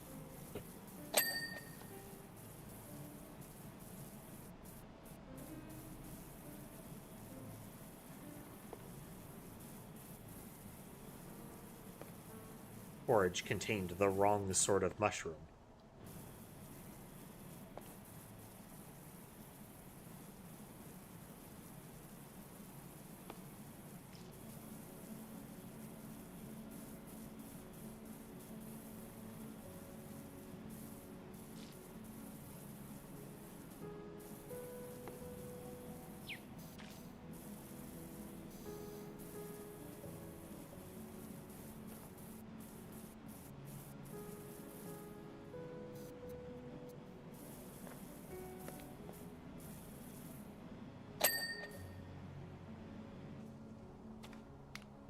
Let's get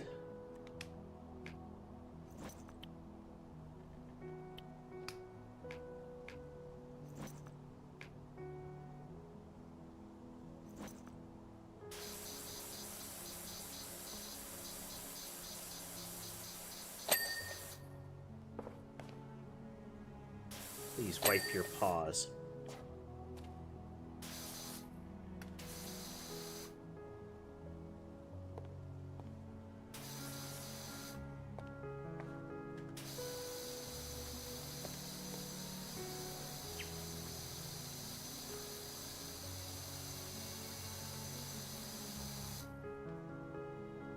Thanks for swinging through, Cruel.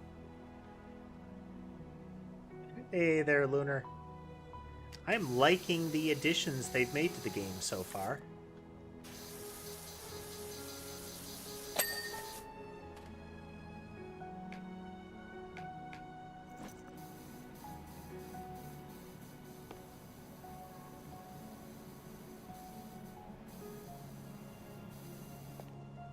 In particular, the surface cleaner is very nice for those big areas.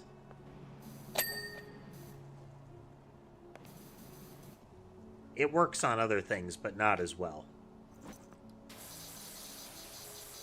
Really is for sticking to flat surfaces.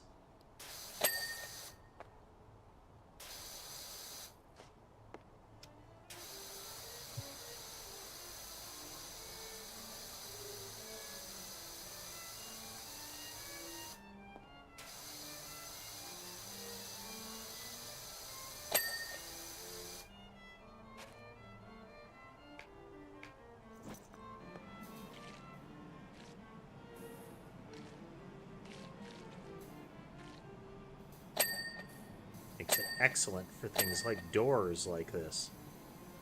You can get up right next to them.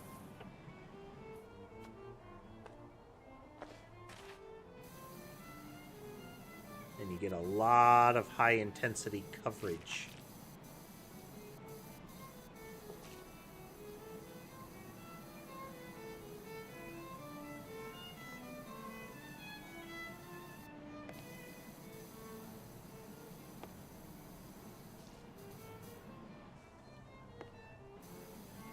Reach being the general limiting factor, but, you know, ladders and whatnot.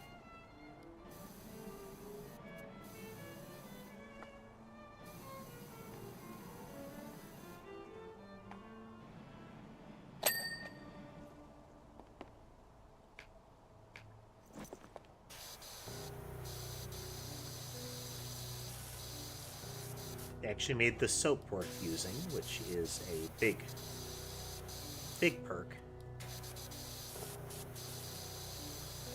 Primarily, they made it worth using by making it so you don't have to pay to use it.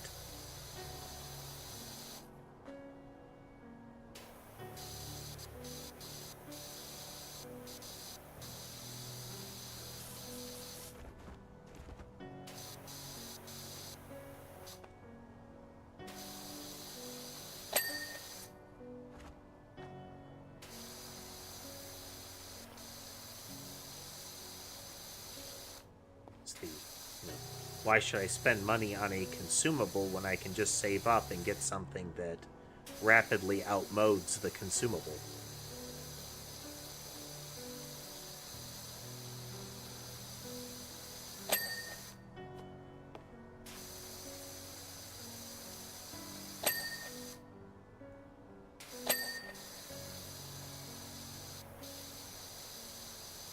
In this case, it seems like it's just a meter that you build up and can use.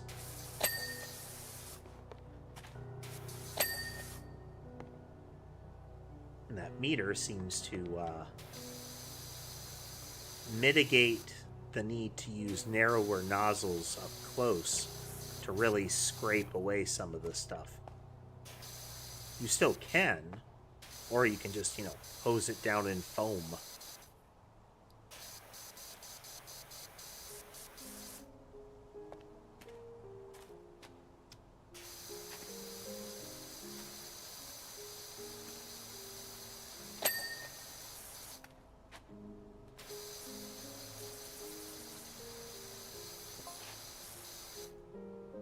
We got back from our walk. All our porridge had been eaten, even though hubby likes his stone cold and I like mine boiling hot. To be fair, our kids' porridge that was there for the taking, as they like theirs somewhere in the middle. Very, Three Bears.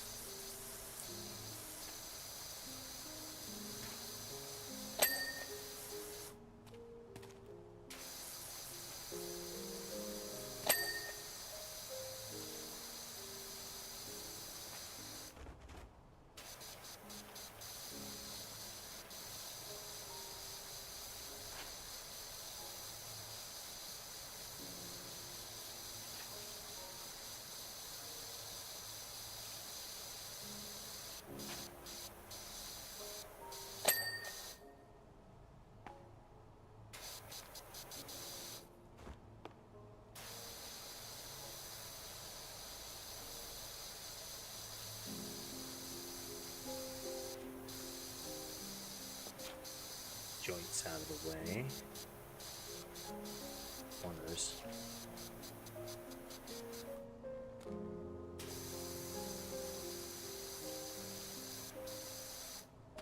Still got to get back to blueprints one of these times, but, you know, this takes priority for a bit.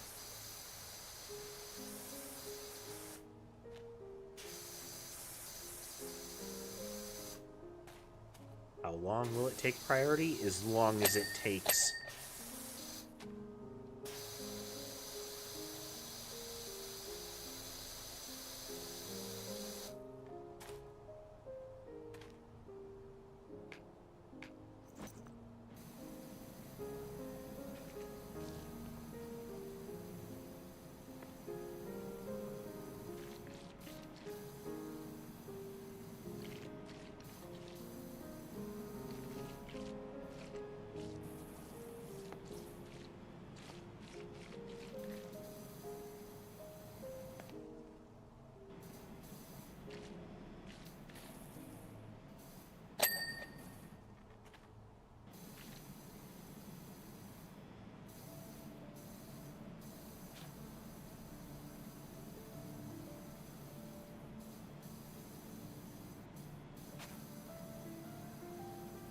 The distance that you need to be from it for it to stick is a little unclear, but I think, yeah, right there. You can see there's kind of some markers on it. I wonder if, oh, okay, yeah, there's going to be different extension levels that I'll be able to use. Good, good. Whinge and you shall receive.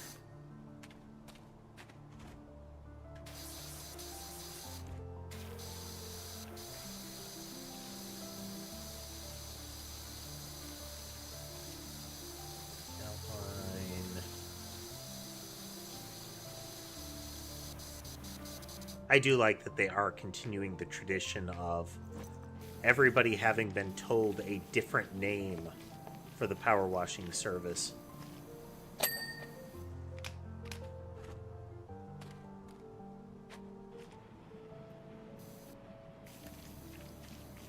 Which makes you wonder how much of this almost like mythical aspect to the power washer guy is that. The fact that there was the wanted poster for the mysterious cleaning person, you know? Like you're some sort of sudsy cryptid. They know you exist. There's a place that you apparently call home. But, you know, are they ever around when people are watching?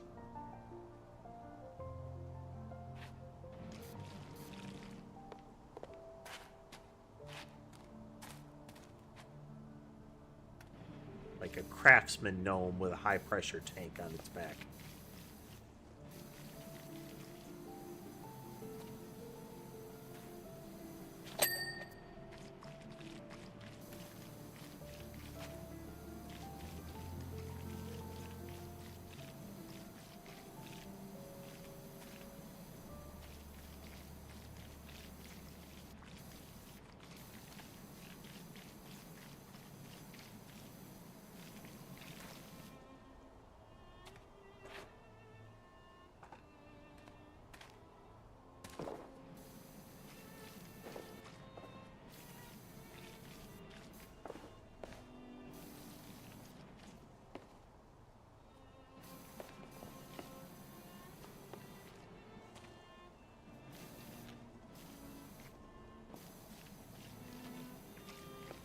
PowerWash parkour still has its limits.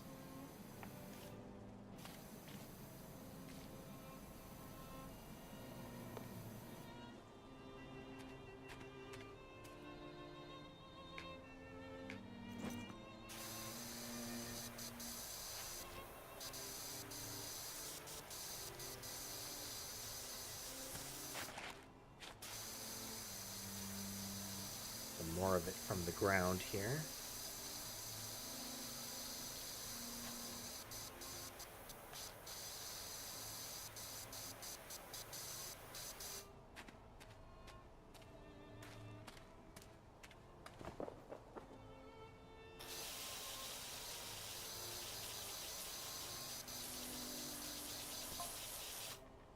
Tell you something else that's weird about camping.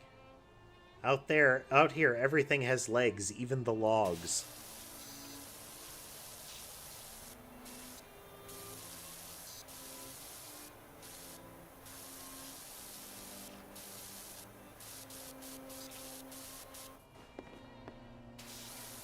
Are we implying that this region is in Australia?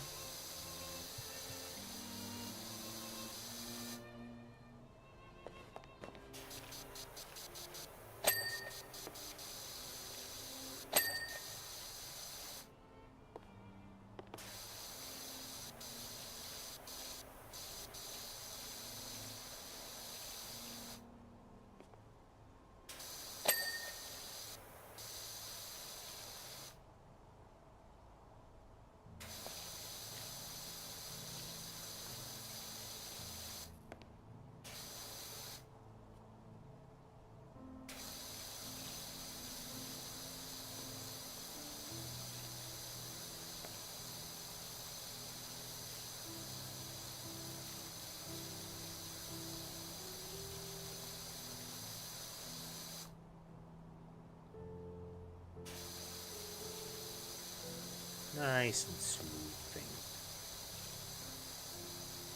If anything, making me a bit drowsy.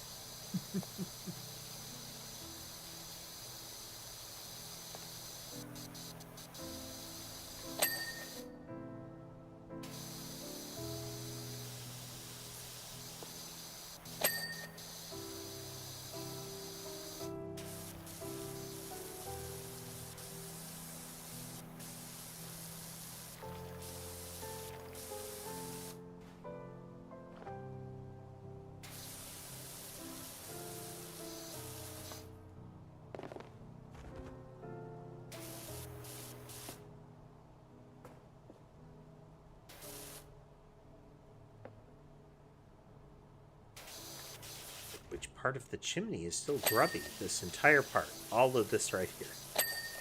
There we go.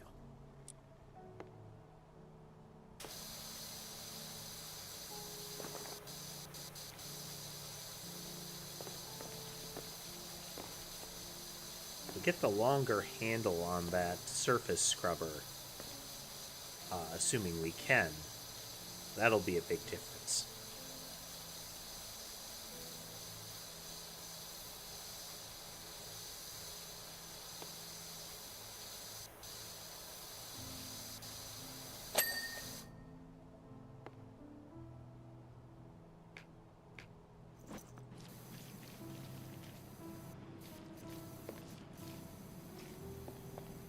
So when it's stuck to the surface, it has a whole lot of scrubbing power. When it's off the surface, it loses most of that.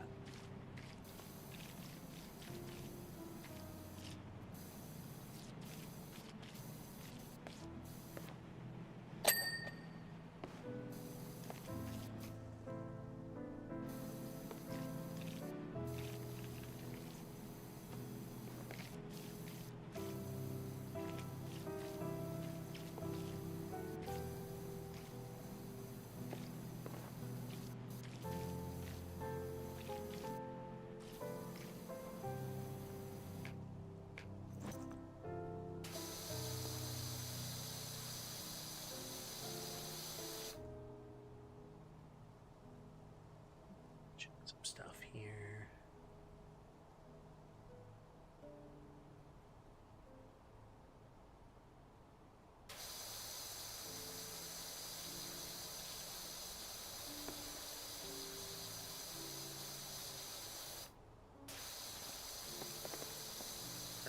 Definitely zoning out a little bit.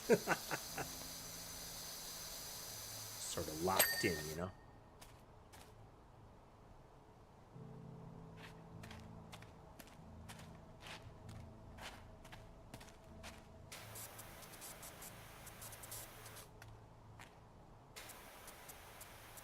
They brought plenty of electric lanterns, that's for sure.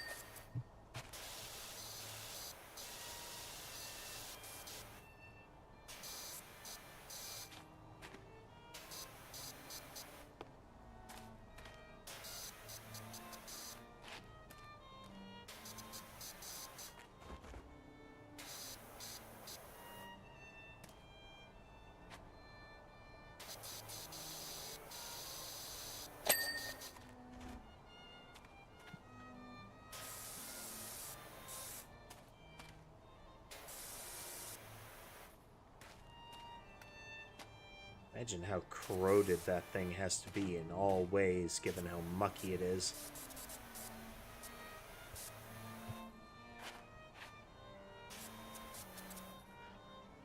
I feel like this thing is filthy enough that even if it's made mostly out of plastic, it is still probably somehow accumulated rust.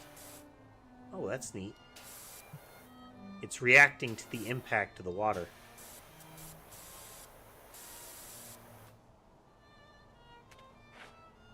Exostellaris Industries.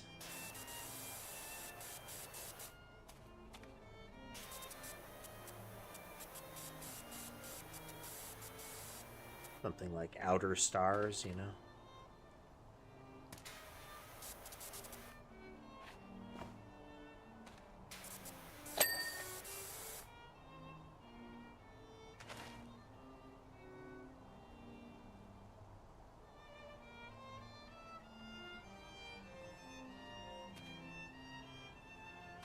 Kitties. Squeak. Ulysses. I encounter Bubbles already? There's Bubbles.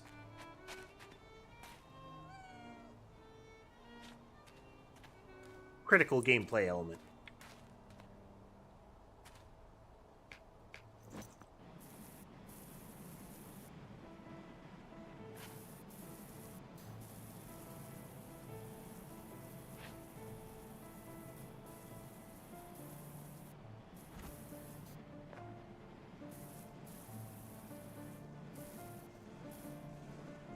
Some good polish on those benches.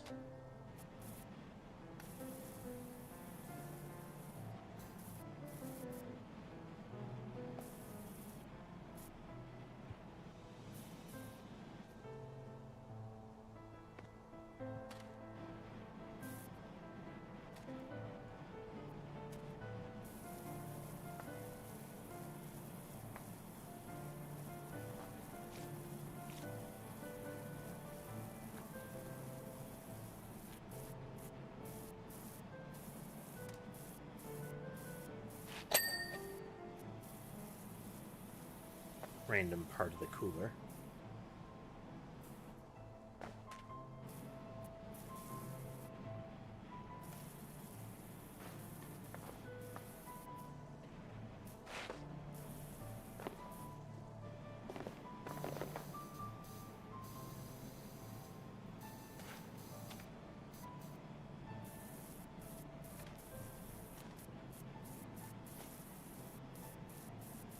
Layout of the surface is making it a little tricky to make the most use out of this thing.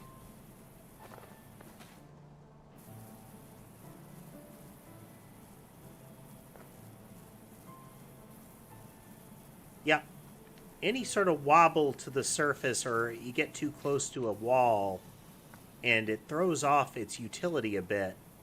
But for big flat areas, this is a fantastic new tool.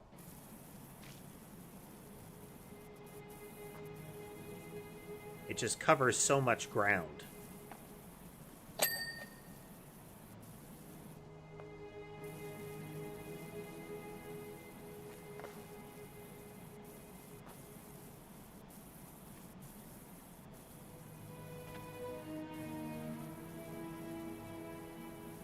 It's a real good wide coverage pass on floors and walls, you know?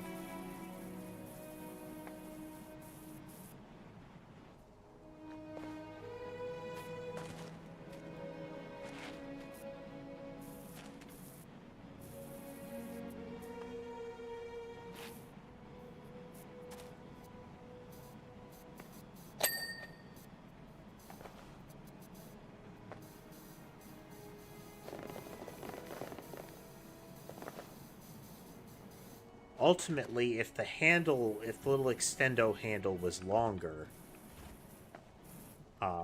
you could get more out of it, but, you know, I'll take it.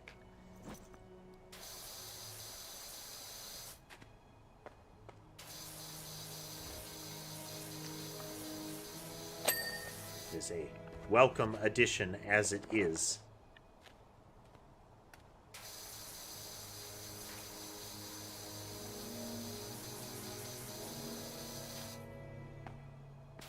You know, like the demo videos also show some other, like, movement tools, like the ladders. It's like a cherry picker and some sort of, like, seat on a rope kind of thing.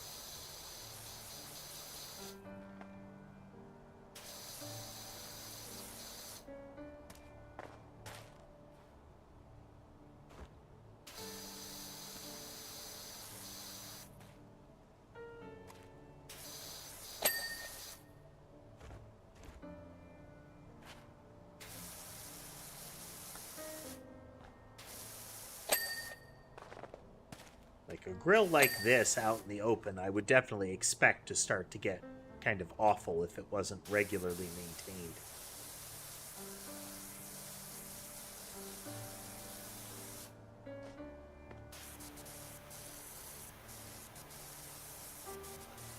Many grills, especially of this kind, are built for low cost and expediency versus long-term durability.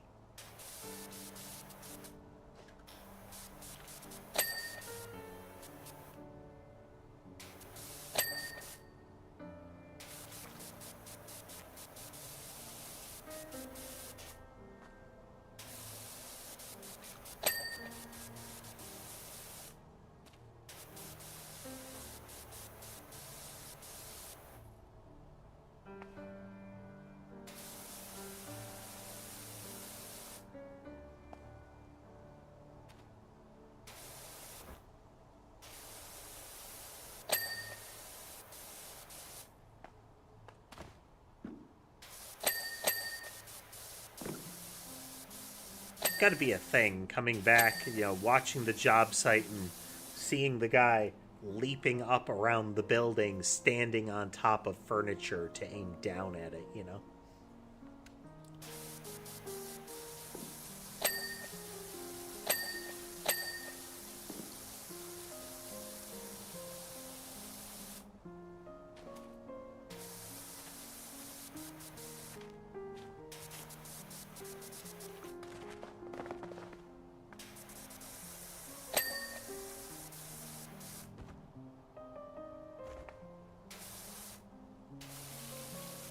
More aptly, you know, creature of indeterminate gender within the machine, within the suit.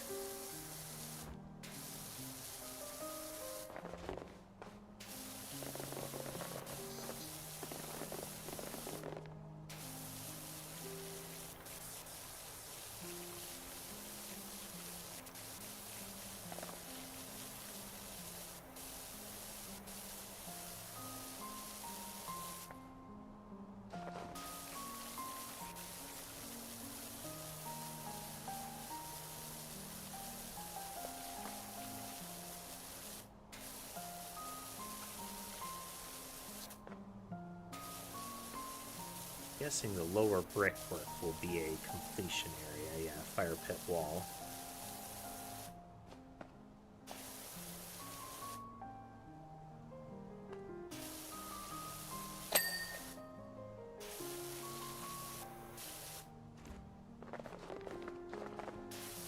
Each of the capstones their own segment, or what?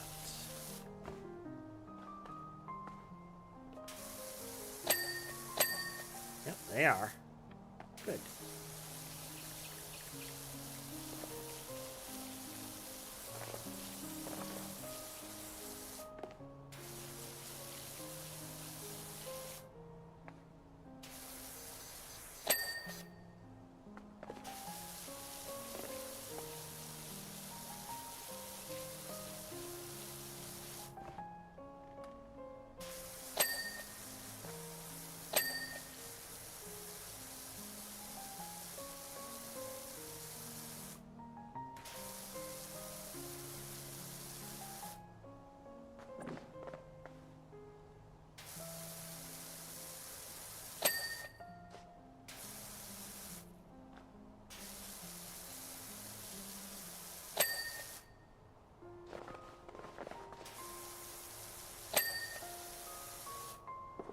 Just about done with this map.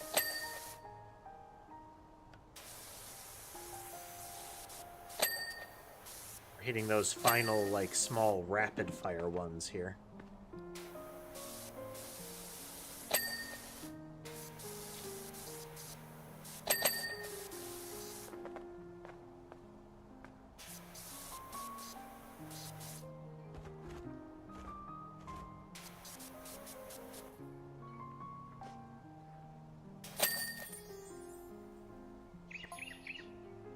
This spruce spring clean?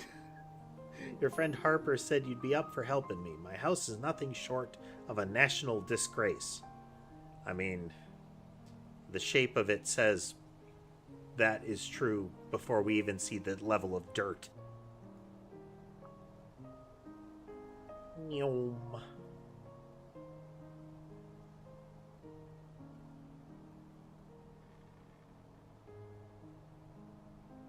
The time lapse is still one of the really fun things of the game, seeing you zoom around like that.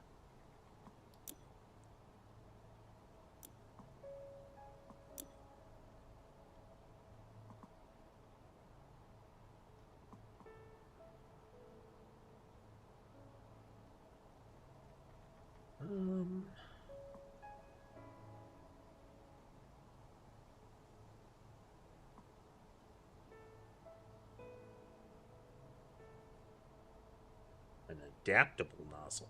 Huh. Urban X can get those too. Let's start enhancing this thing, though. And I want to see what the adjustable nozzle is. There we go. And that one. And that one.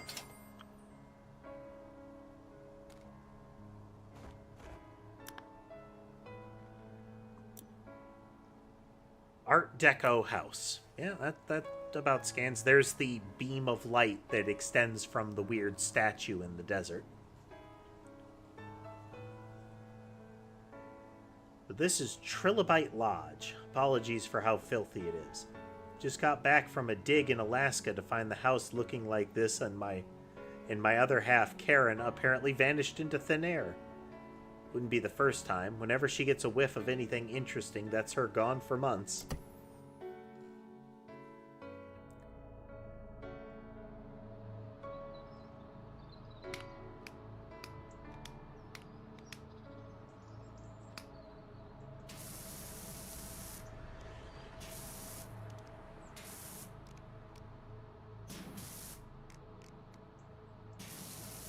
Okay, it's a single nozzle for various types here. Turbo nozzle.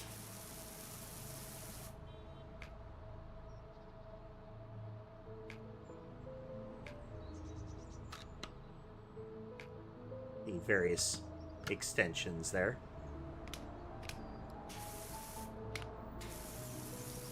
Okay, this is the kind of rotary one. Oh, there's our scissor lift.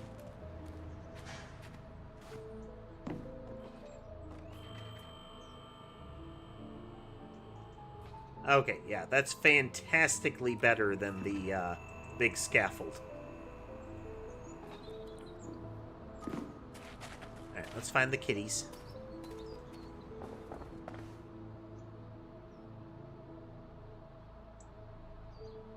There's one.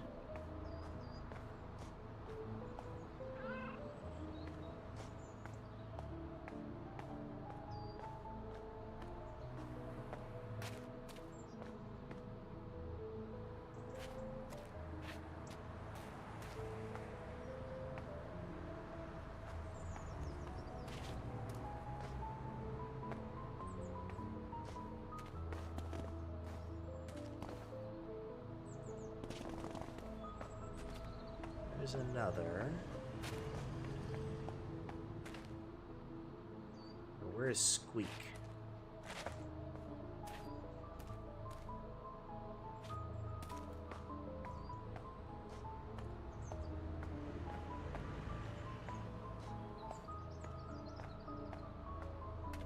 Seas and bubbles are over there.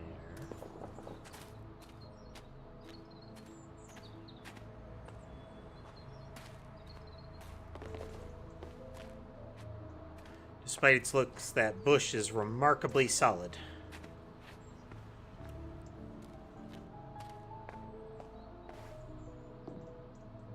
There he is.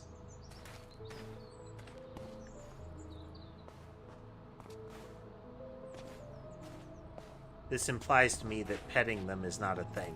He's pretty much out of bounds.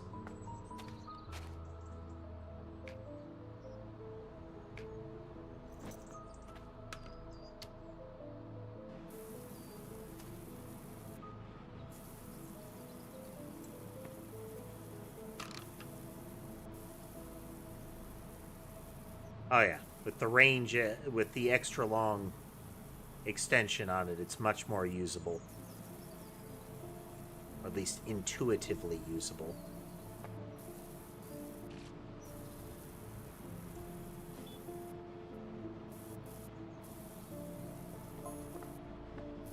Probably should have mentioned that the house is directly underneath the beam's path, and in the firing line for the famous Merman hum.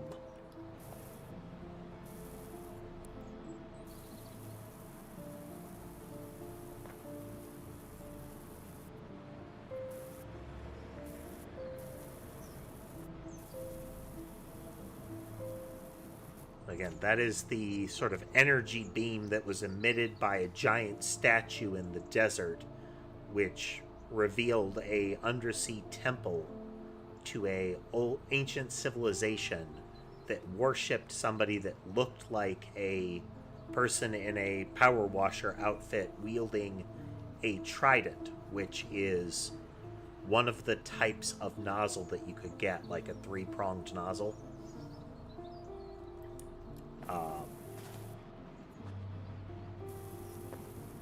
This was a ancient religion set up by the time-traveling aliens in order to try to ensure the presence of a power-washing individual.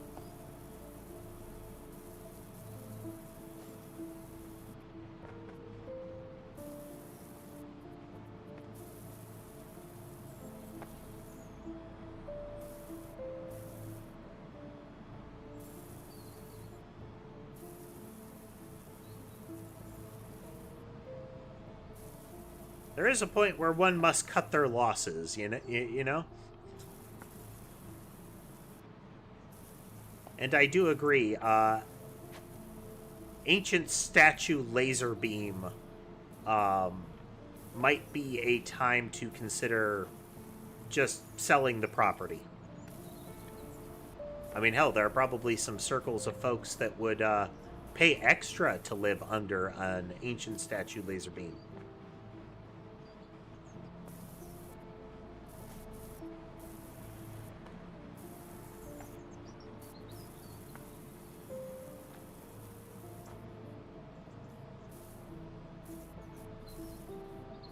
Sell it to the ancient aliens crowd.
There's no poison in the Kool-Aid.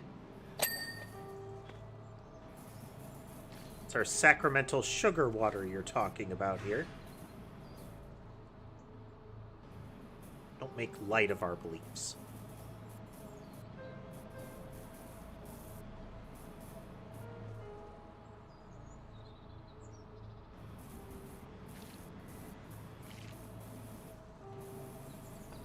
Oh, our Savior did enter the room through the wall, and it was good. Oh, yeah.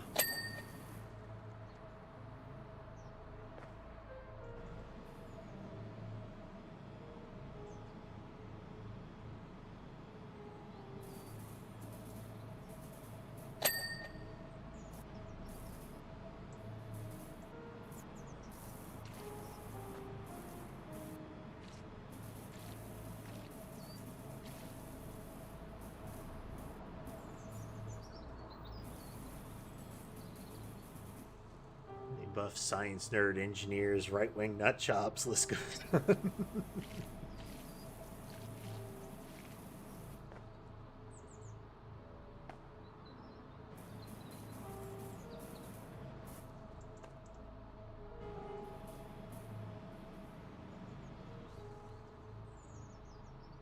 You make a cult, we're absolutely making a book full of optional religious rites that are all both harmless and friendly.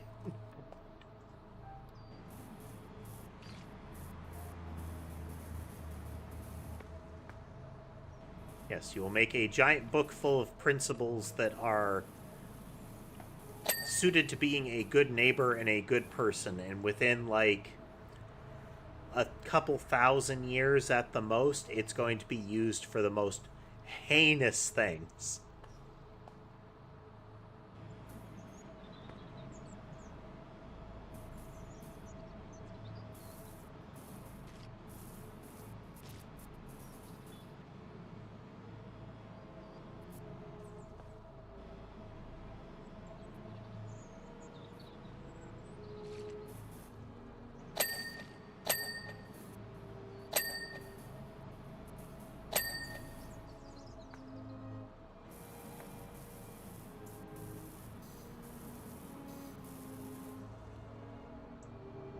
Yeah, I know that the book says in literal translation that I should help my neighbor with his flat tire, but I feel like I'm still adhering to the core principles if I beat my neighbor to death with a tire iron. It's really just a matter of how you read it.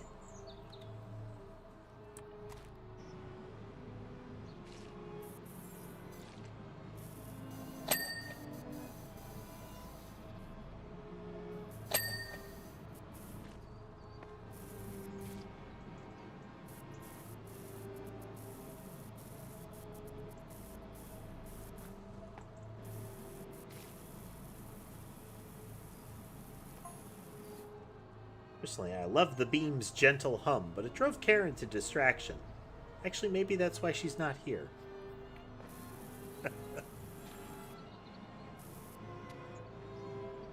All that and observant, too. Why would she have left you, sir?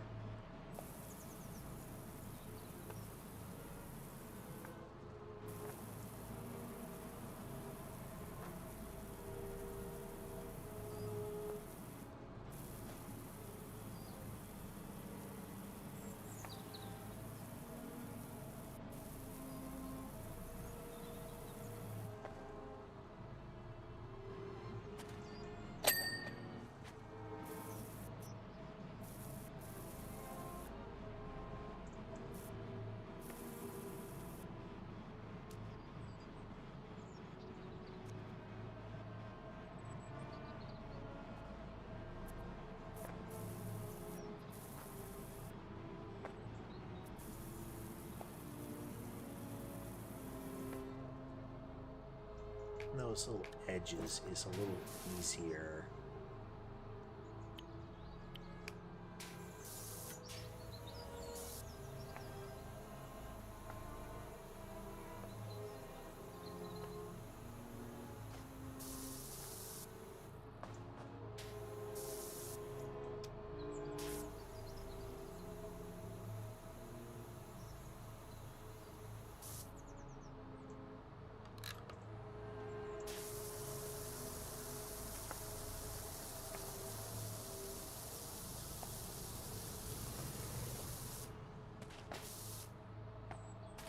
place out the boundaries again so that we can get... It works easier with that thing if I don't have to try to jiggle it into corners.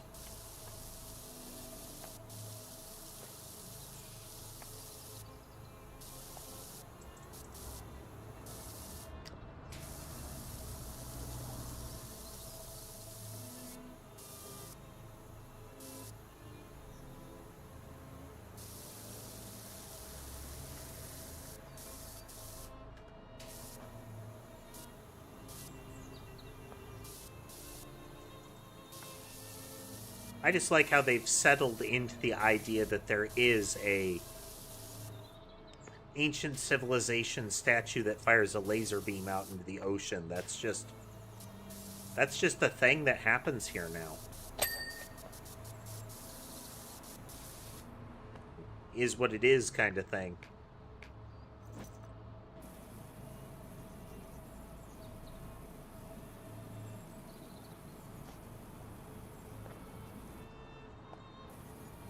Oh yeah, this is much better.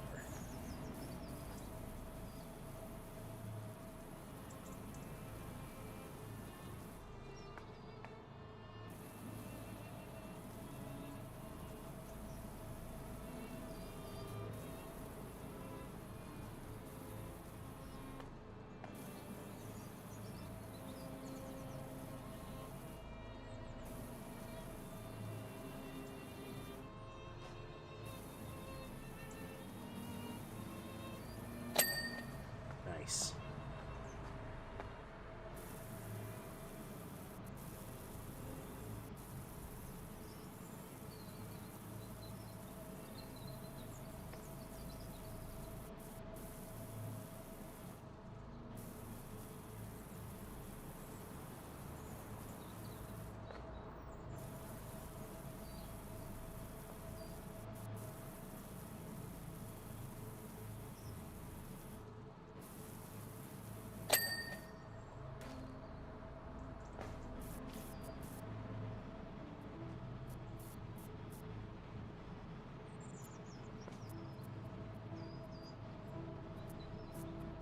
Doesn't quite reach.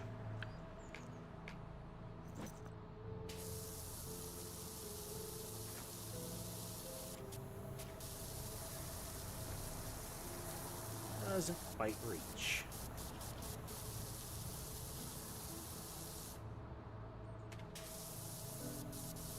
This does, though.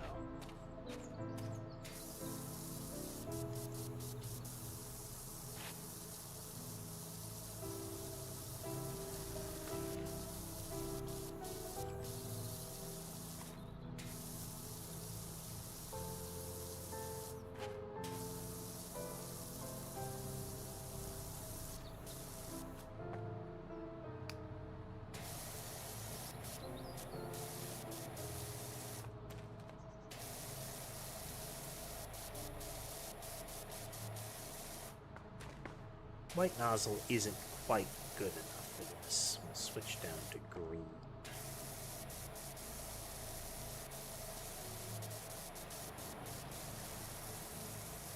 The adjustable nozzle is a neat thing, but I don't really see the utility. Welcome, Amethestra. Welcome. Welcome, Amethestra in company. Hello, Raiders.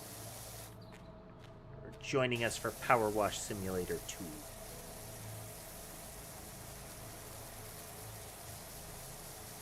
Love me some PowerWash Simulator. How was your stream? And what were you streaming before you joined us?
This work?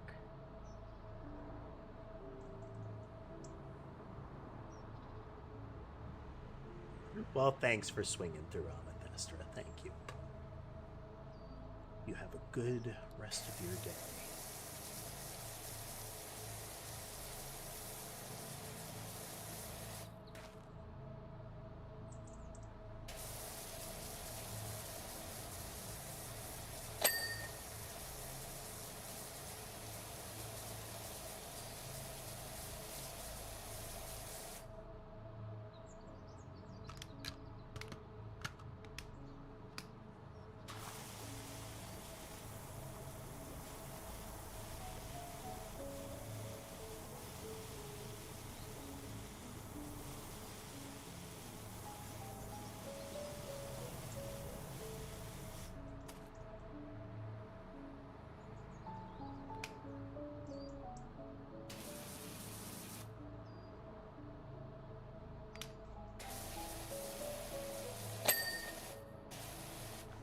Nice. Away from the window.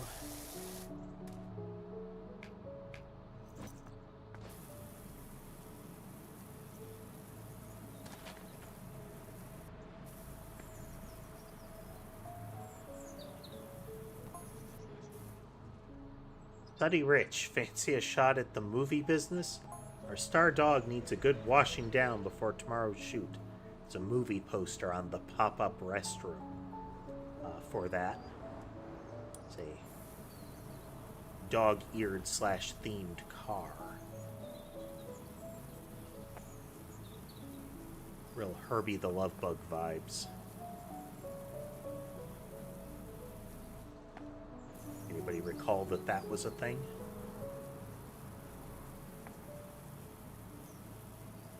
The sentient Volkswagen Beetle.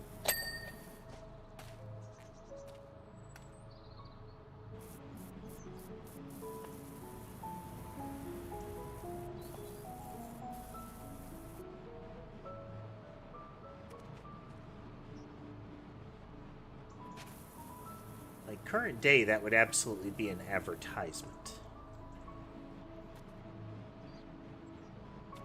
Like, there's no way somebody would make a movie that featured a prominent product like that without it being like a full advertising deal kind of thing.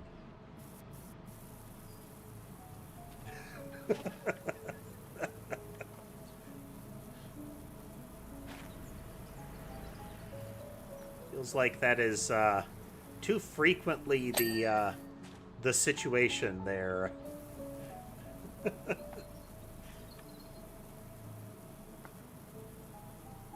There's an entire generation separating the audience from the thing I'm talking about.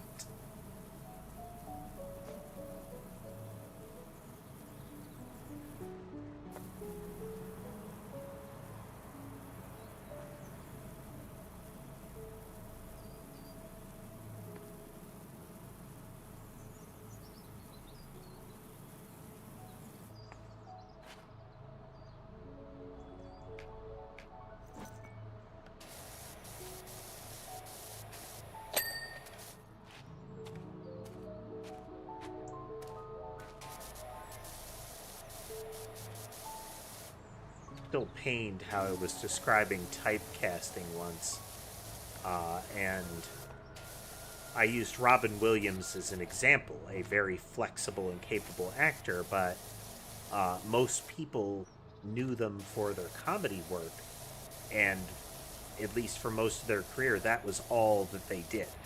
They were always cast as the funny guy that acts like Robin Williams acts in comedy.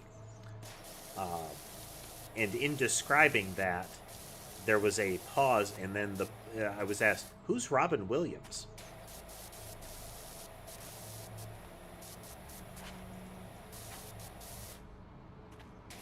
It was another one of those, oh no, kind of moments.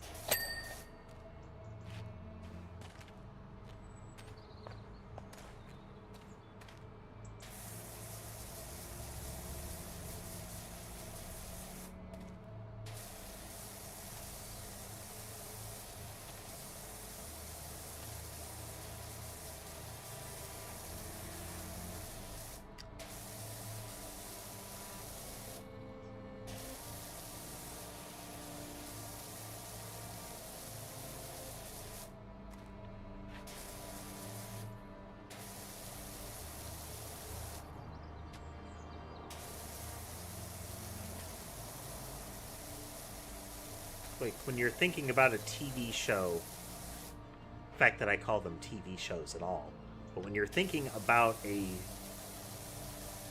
series of some kind that you really liked, and you're like, man, I should watch that again, and you find out that it's in, like, the classic TV section or something.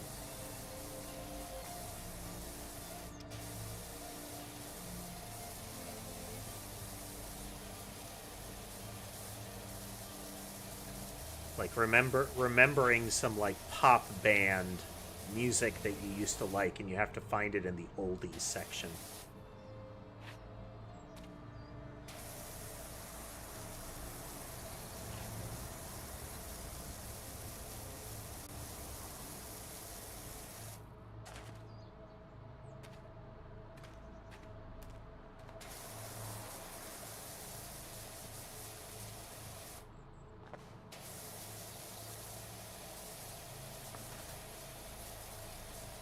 Which we have already reached a weird singularity with music, because there's a lot of things that are like, oh, this is classic rock, and the only thing that makes it classic is that it's a particular age, since it was like new.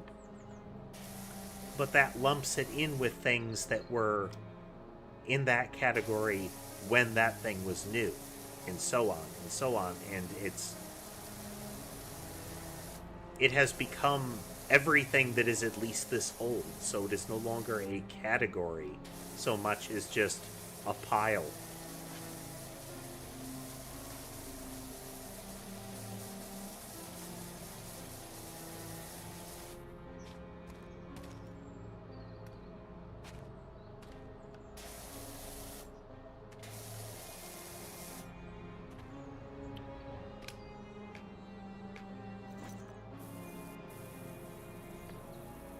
Music that's playing right now on my stream track still reminds me a lot of the American McGee's Alice games. Those used a lot of music like this in places.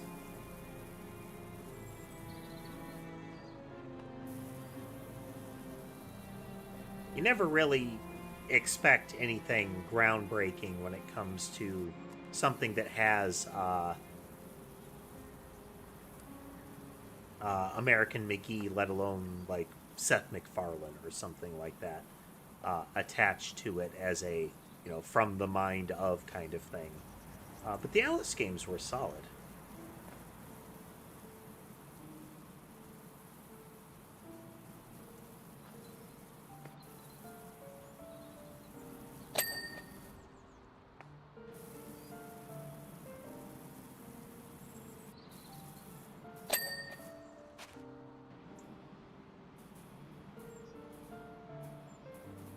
It was that sort of dark take on a piece of fiction without it being kind of tawdry.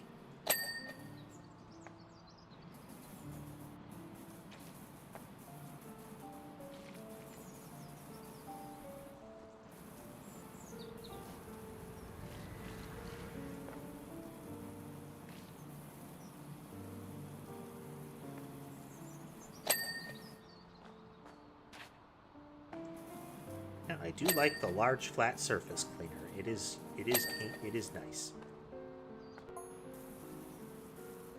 Wait, where's the... Uh-oh. The beam has gone. Hey, where's the beam gone? Hey, something changed.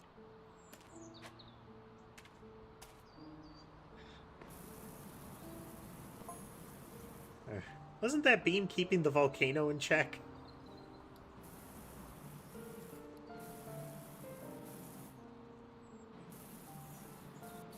If I recall, one of the things that whole alien plot line, as far as, them setting up an ancient cult and all of that in the area, was to prevent that volcanic eruption, which was part of a great big disaster.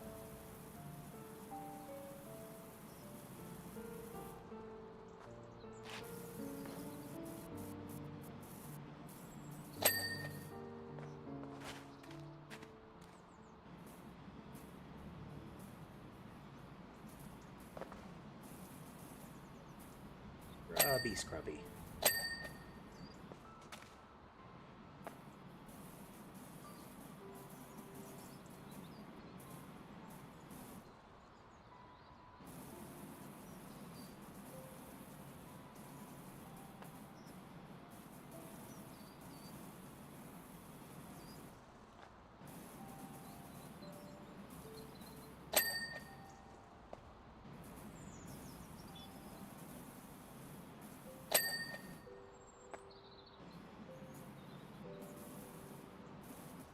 So, amusingly enough, the rise of the misuse of AI in the workplace, for the most part, using chatbots to try to replace jobs. A lot of the big push has been essentially trying to replace workers. But what they're finding is that there are plenty of kind of middle management things, scheduling and project orchestration, like making sure everything's still going on schedule, projecting timelines, that kind of stuff, that some of these programs are decent at, since they are kind of completion matchers. They are, given this input, it looks like this is going to be next. So using them as semi-predictive models. So it's effectively looking like they might start replacing the people that were initially pushing it as a, like, hey, we can save money on workers by getting rid of them and replacing them with this chatbot. And that would just be lovely. I am greatly looking forward to the PR gymnastics that are going to result from that. Like, okay, I know that I said... Didn't Understudio have one of that? Like the evil CEO? Where he's going through his slide presentation and it shows that he's like, okay, and without further ado, AI, what should we do to save money at the company? And it's like, replace the CEO with me.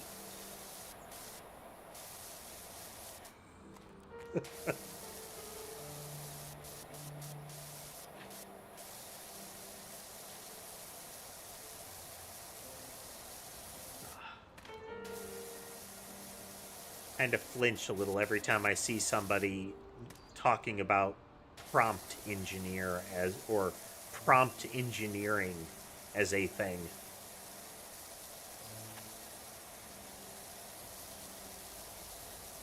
Even worse when there is a LLM related product that is touting a feature that is essentially having a separate focused program that takes a prompt that you give it and converts it into a prompt that the stronger one will use to give you a result. And you can't even be bothered to take the effort to write the question for the thing that will think for you anymore. You have to have a thing that will think for you so that a different thing can think for you. Neat.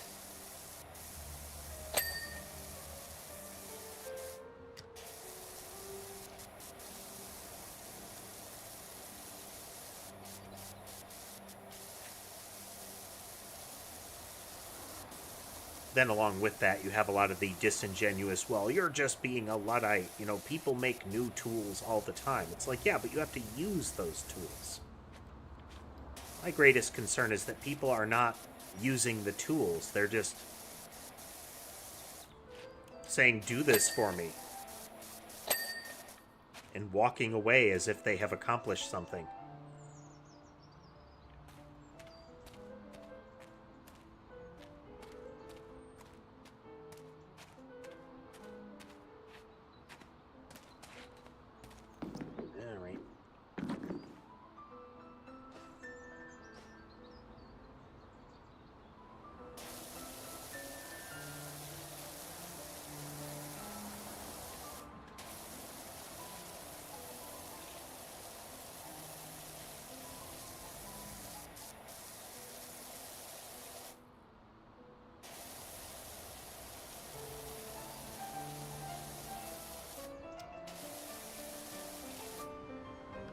corners and narrow areas out of the way. Art Deco house. It's not an ugly art style by any stretch. It's the same art style that is used in the original BioShock games, and to a lesser extent, Infinite.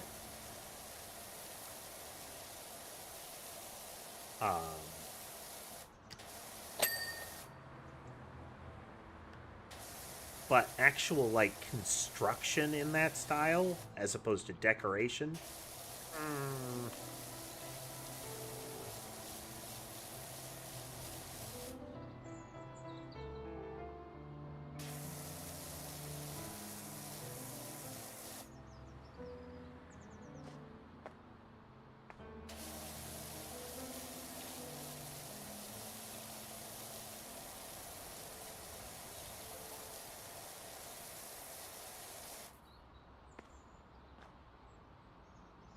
Zodar, I feel like that is the entirety of this game, is just a really well executed satisfaction.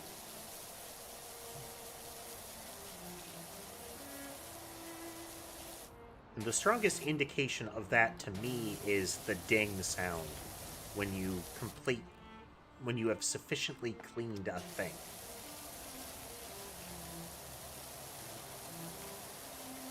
You know, it's the, here's a cookie.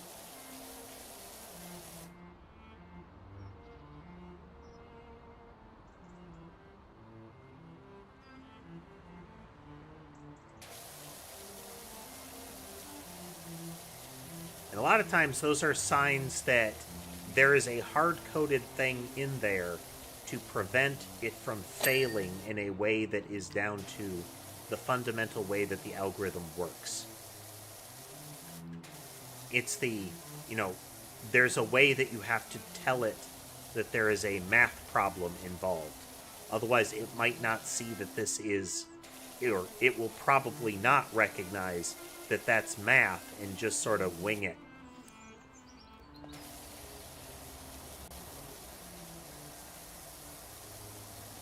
Because you can almost be certain that there is a hard-coded catch inside of some of those tools right now that say, hey, if the phrase, how do you spell or similar shows up, don't run it through the actual LLM. Instead, use this other algorithm, which isn't a terrible idea. The problem is that they often hide that that's what they've had to do. Like, it makes sense to have a system to recognize and delegate, you know? But they don't present it that way. They present it as if it is a pure extension of the system that they're getting all this venture capital for, as opposed to a thing that we have had for years and years.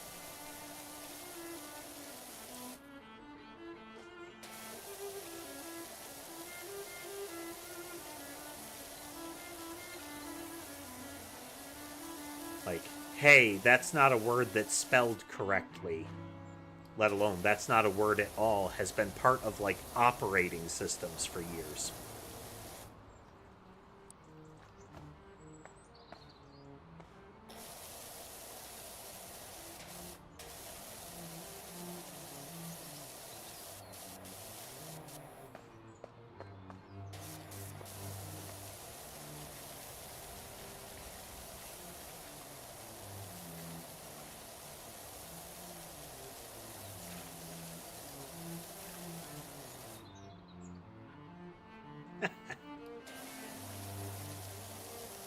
Many cats don't like water. I mean, I don't have to expose the others to water pretty much at all. Sky really dislikes water.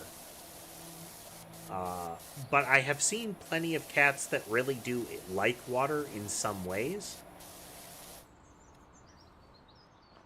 I've seen a lot of cats that like to play in sinks. Like, they don't like the idea of being submerged, but they like the idea of, like, being able to dunk their head kind of stuff.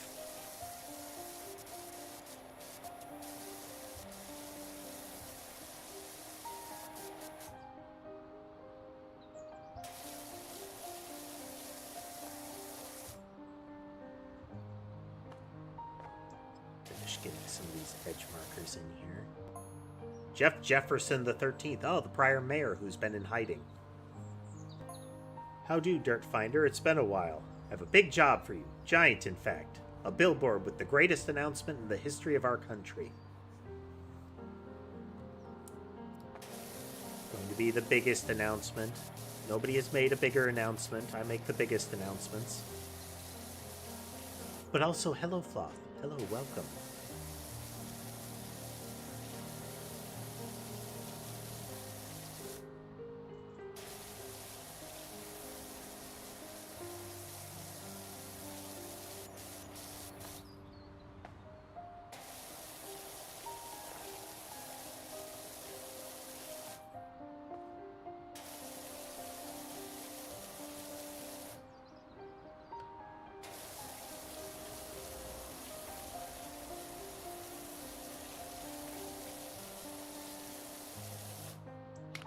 Nozzle good? No, white nozzle's not good enough here.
Got that surface cleaner, but it is not great at anything that's near an edge, so we got to get all of those marked out.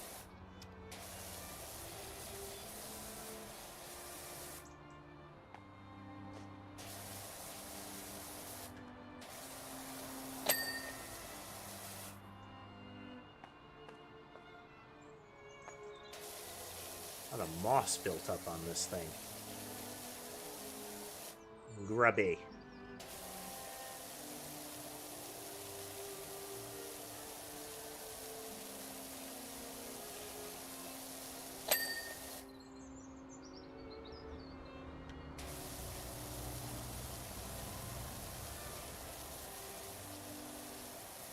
The carpal tunnel has been building up slowly. Trying to keep ahead of it.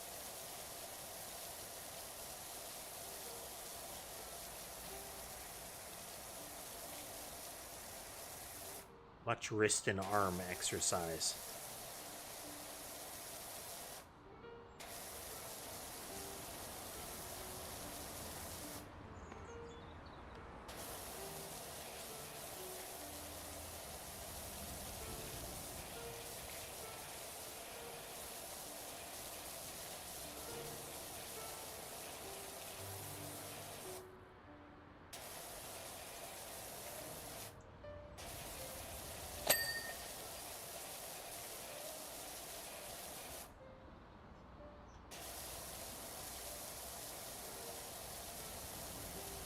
We're definitely going to need the lift for some of the stuff in this immediate area. There's the whole face of this, but also the shape of some of these areas is real awkward to get to directly.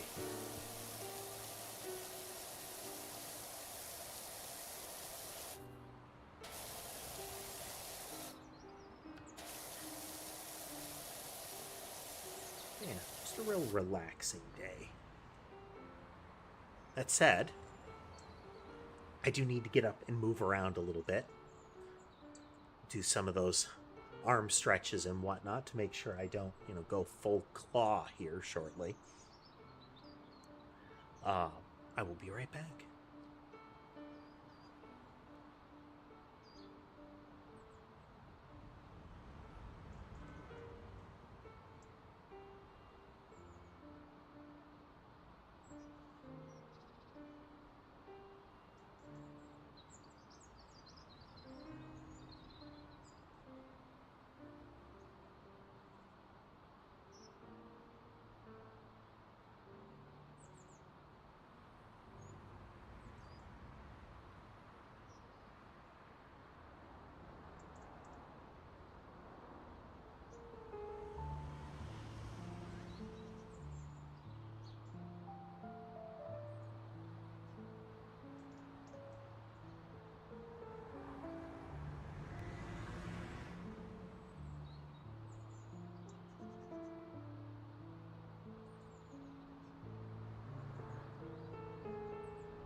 And I'm back. I do apologize, folks on Twitch. The ads just never seem to want to sync up when I think they're gonna.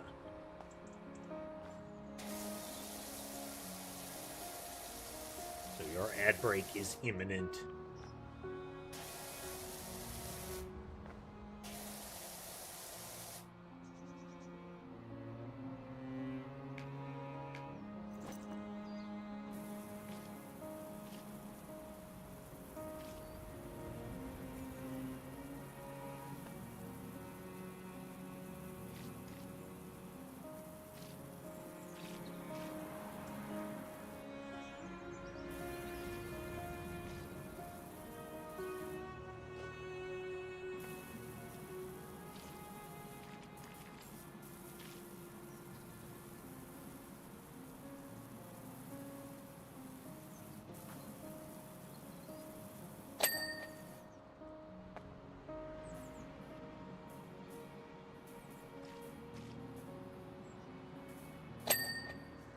Nice.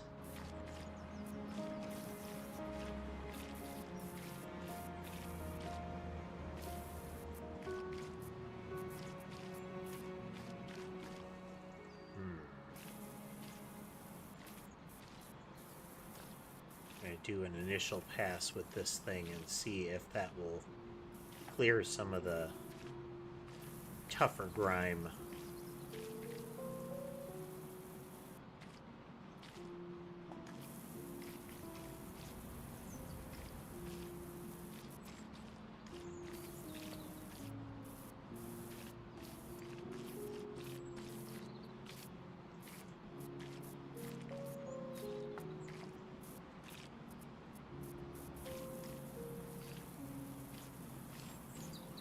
Be interesting if there was a mode with this thing where you could deploy soap during it.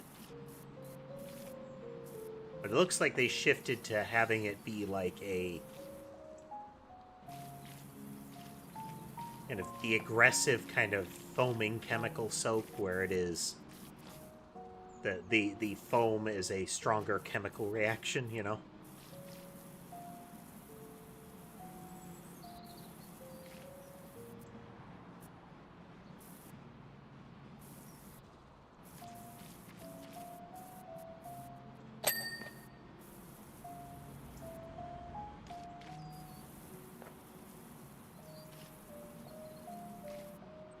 I do like how it it will point you to things that you haven't finished when you're near complete. Yeah, it's got that spray it on and wait kind of vibe to it.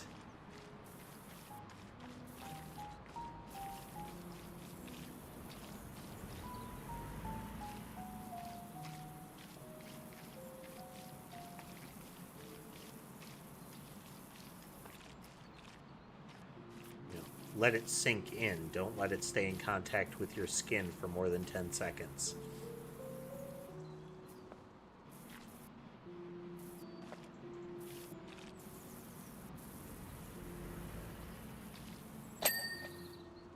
So leave that ointment on your skin for 5 minutes, or else it won't work. But don't leave it on for more than 10, or I'll have to hunt down what you become.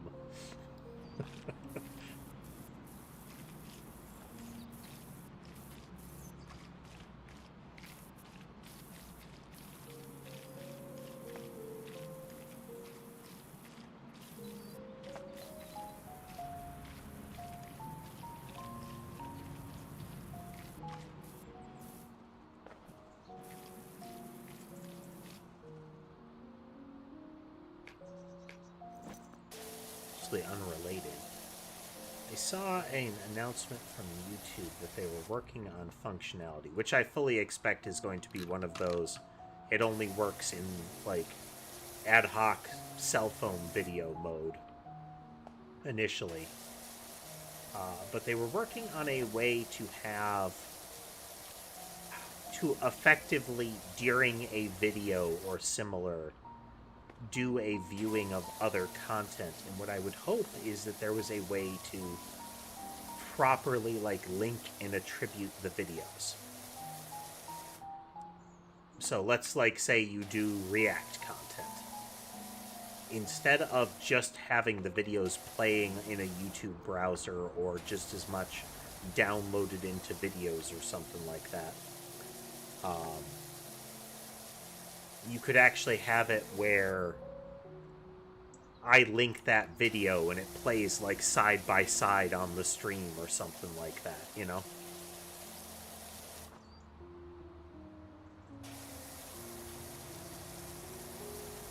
Because React content doesn't seem like it's going anywhere anytime soon, you know? It's calmed down, but it's still very active.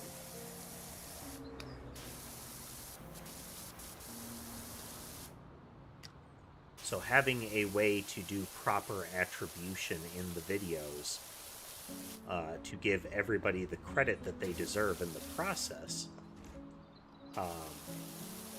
and minimize the effort required to do so would be a great way to pretty much solve the issues associated with it.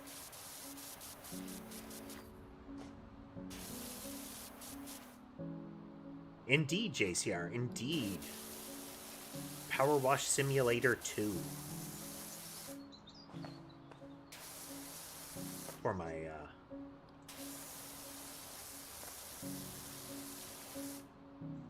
prior stream, I discovered that it had released because I lost track of when the release was going to be. So it's like, well, our next few streams are going to be this. Yeah, this is the sequel.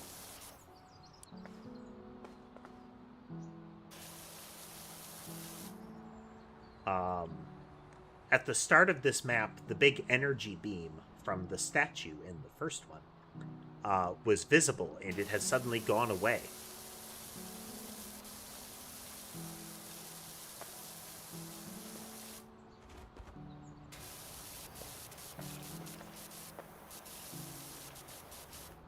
There are likely to be spoilers for the storyline of the first game, but, you know, this is a stream about the second one. You have been warned post facto.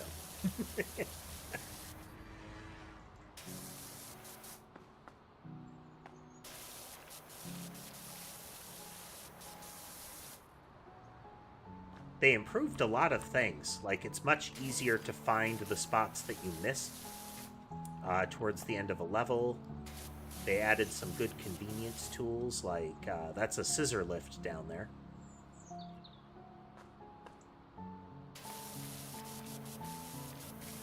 Soap is worth using.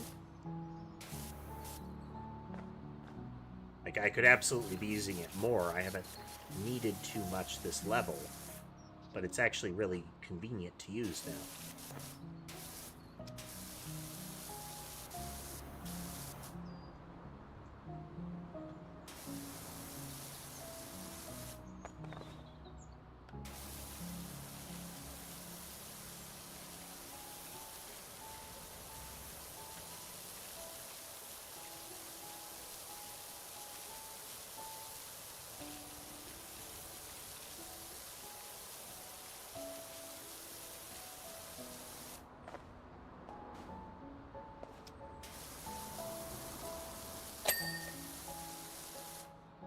And the soap mechanic seems to be like a charge-up meter. So you can't cleanly see it, but there's like a little orange bar next to the soap nozzle there that seems to be filling over time, and then I can spend it, either that or it's just a UI bug, to spray foam down.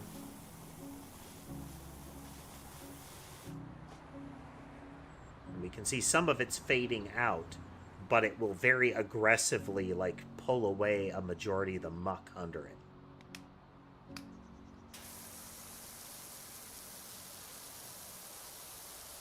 Whereas before, you kind of had to gauge which kind of soap, and you didn't want to use the soap because it cost money.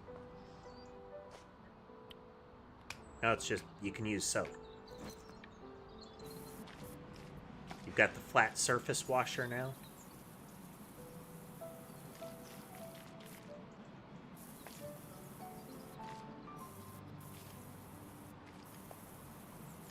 I've only ever seen the bigger industrial versions of these that are like They look like floor waxers, but they have really aggressive rotating sets of power washer nozzles under them.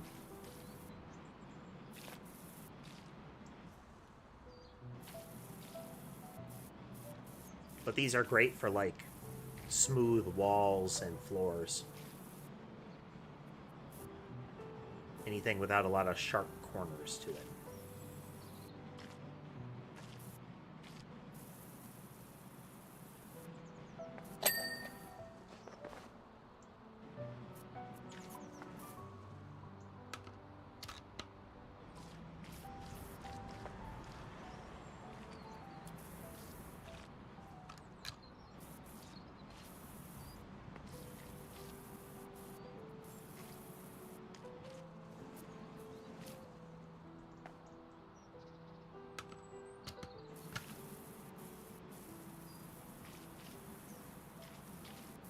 Covers a lot of ground while still getting a lot of pressure. But you got to get the right distance or it kind of wobbles and you lose all of its benefit. Like right there when it tips over, you can see how it's operating too.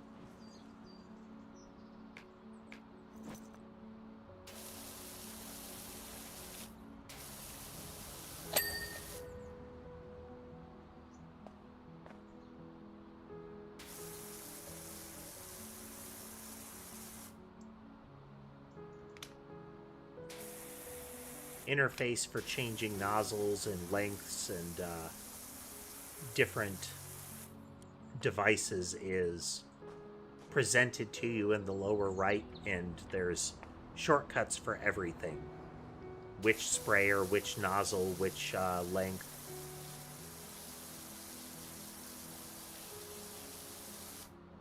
Little quality of life stuff.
I find the scissor lift to be one of the nicest concepts because the dealing with the big scaffold or any sort of like large structure with multiple levels was always a hassle.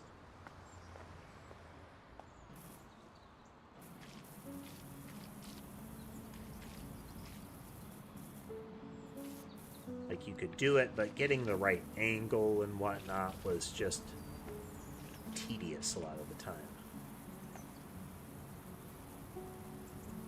A lot of time that you had to use it. I mean, you didn't have to use that thing much at all if you did it right, but there were some levels where you just had to.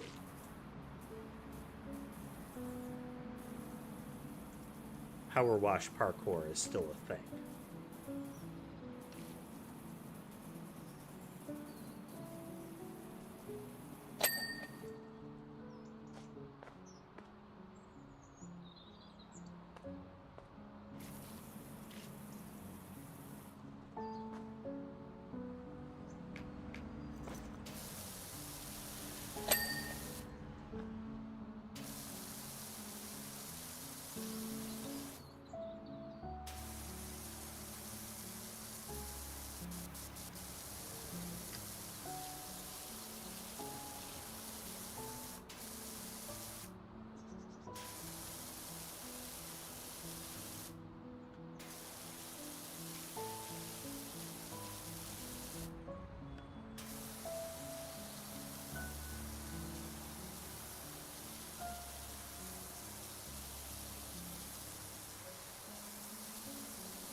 think the adjustable nozzle that you get access to can be useful, given that you have real fine control over how wide it is. But I think it's really just it's an alternative to the standard colored nozzles. You have finer control, but ultimately you don't need fine control.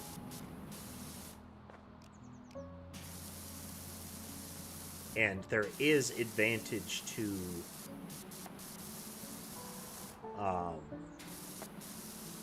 having, like, benchmarks. Like, this is a white nozzle job, this is a green nozzle job, kind of thing.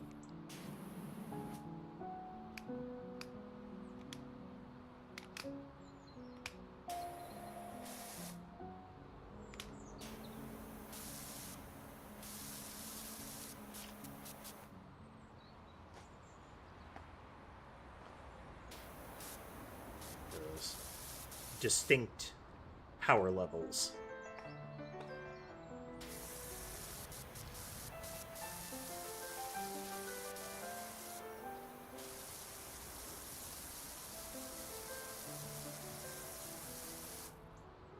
Beverage.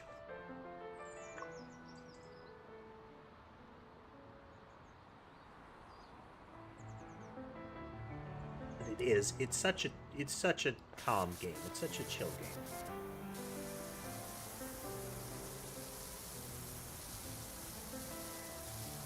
Simultaneously, I can absolutely see this being like a speedrunning game.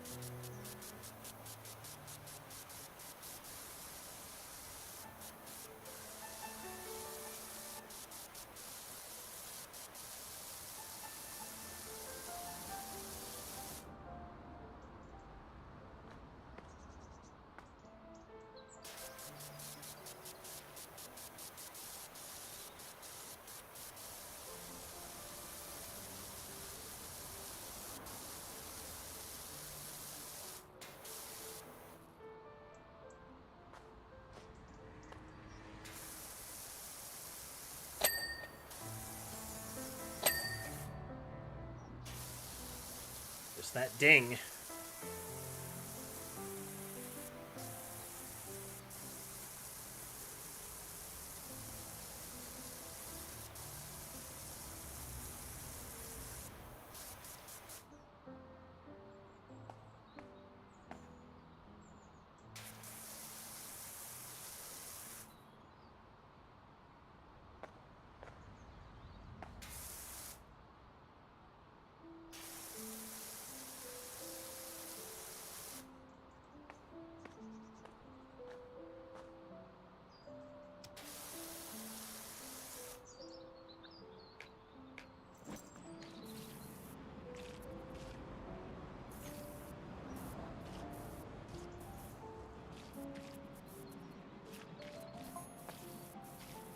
Okay, peeps, data suggests that all is well on Mount Rushless. No seismic activity whatsoever.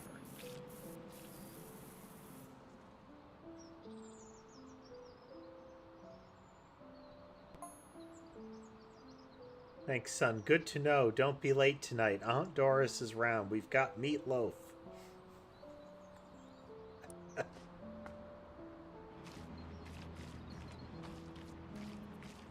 The my parent is bad at interneting stereotype.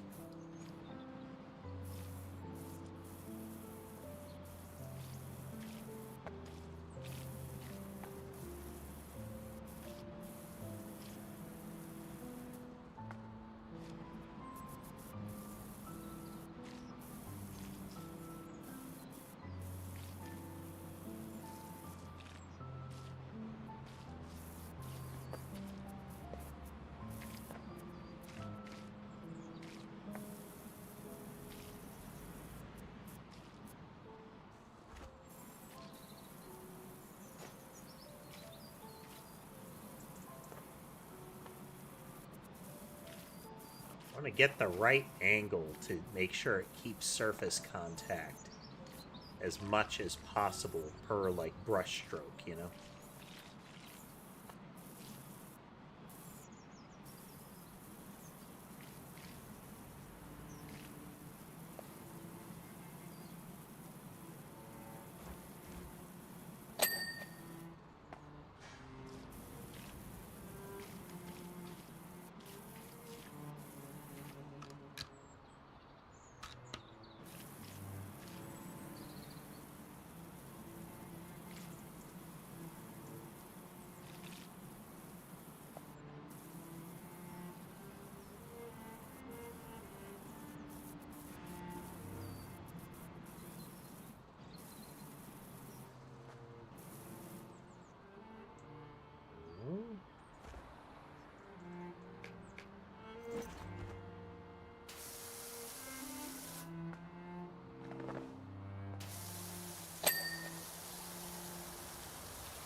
great deal of this is just going to be basic pressure washer territory.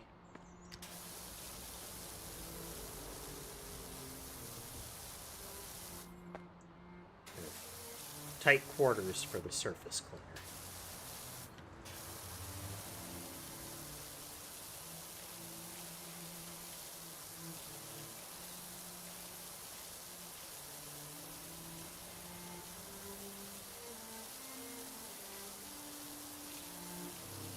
Every now and then when you sweep the water across some of the dirt, you get like a spray of muck.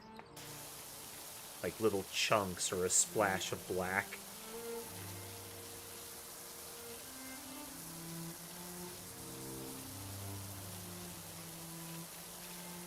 Nasty goo.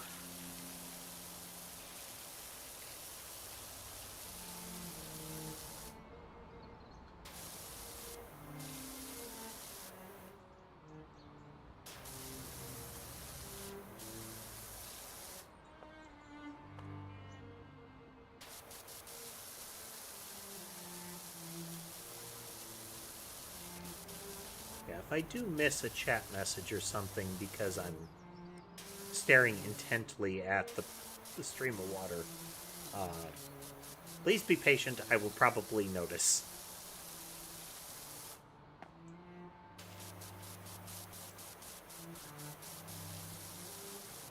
This is more so than the programming streams for getting locked in.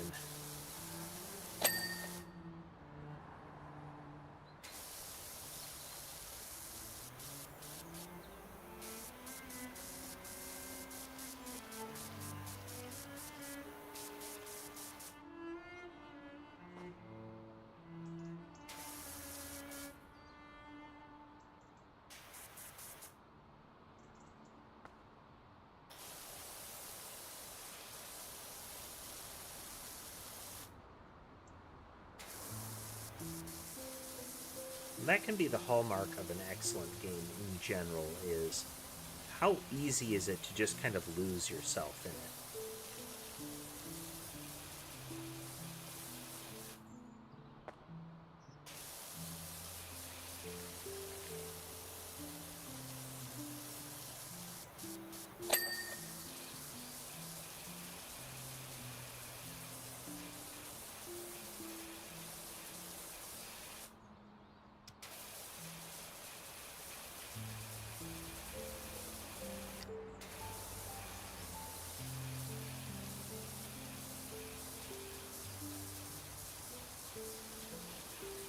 Term that's kind of loosely used in this case, but there's a way of playing games called abnegation.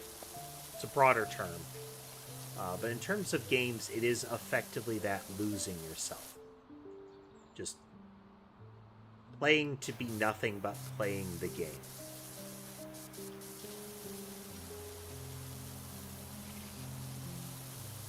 Not even to like, oh, because I want to distract myself. It's that I don't want to really think.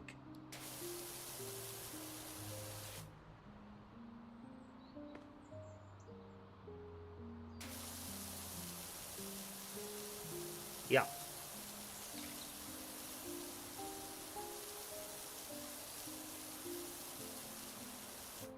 There's a real meditative vibe to the concept.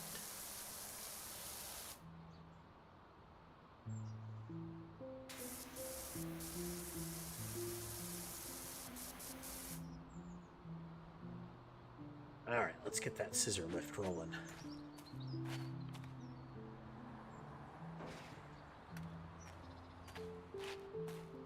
Well, let's put it here and let's clean up this mess.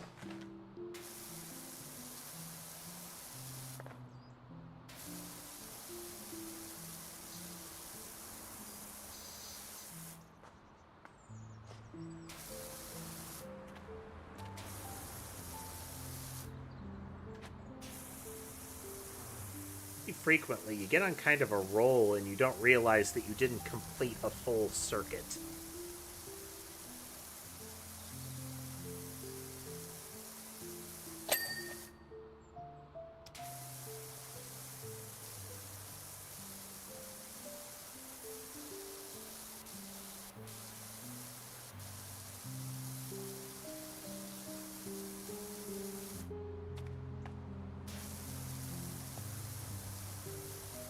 sure we'll find we missed more significant elements somewhere, but you get down to just the last few things, it's easy enough to hunt them.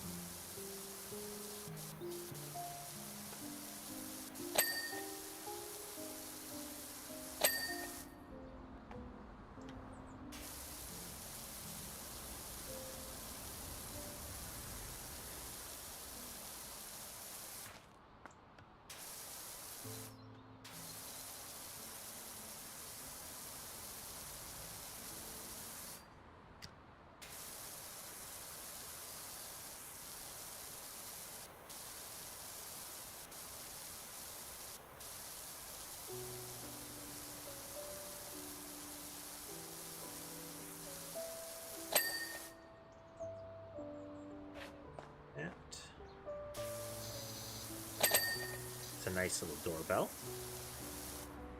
Look at that.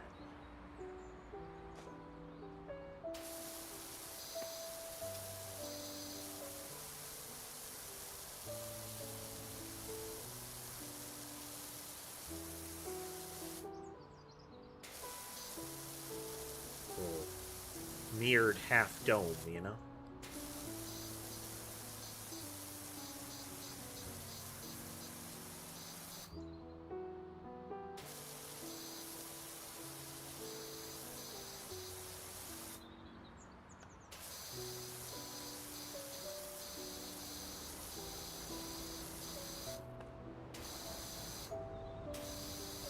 Like the whole entrance door is its own thing.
Do a quick jog around the edge here, make sure that we haven't missed anything obvious. So, go.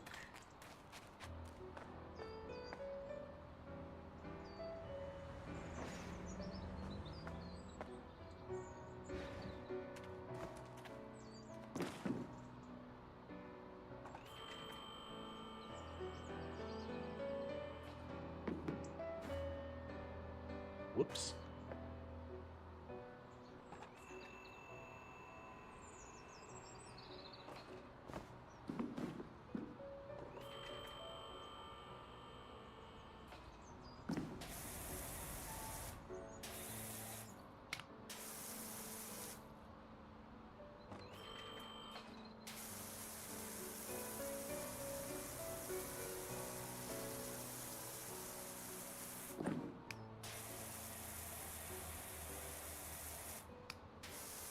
Right there, we could see that the green wasn't quite good enough for what we're trying to do. If we extend the reach, then the green is doing enough.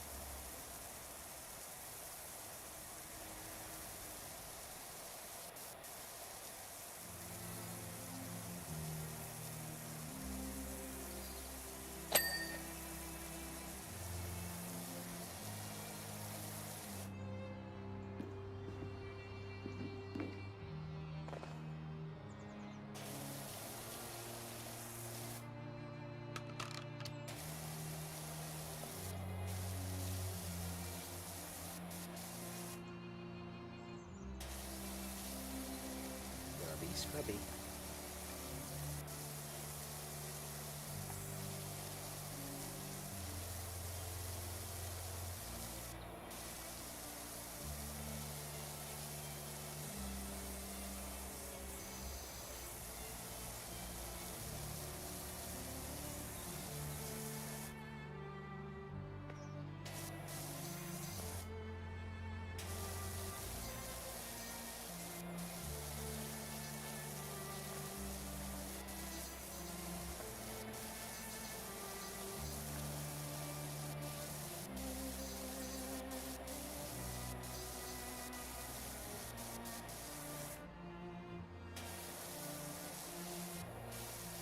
Now that we've seen what a majority of the tools do, our next thing is going to be saving up for the different strengths of the Prima Vista and,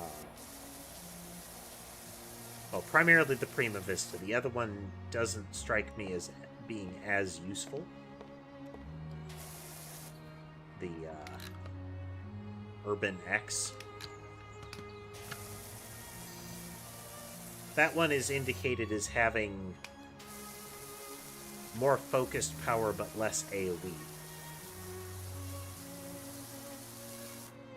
You know, we haven't really given it a good go, though.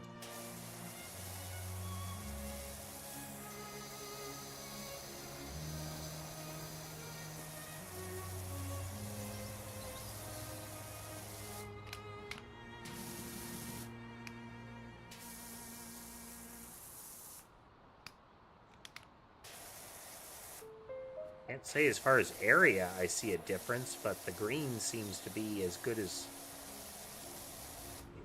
Is it really?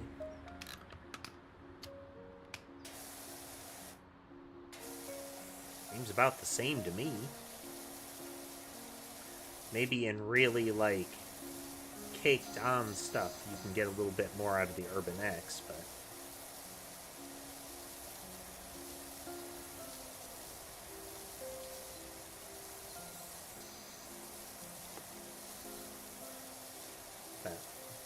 That's what we have soap and different nozzles for at this point.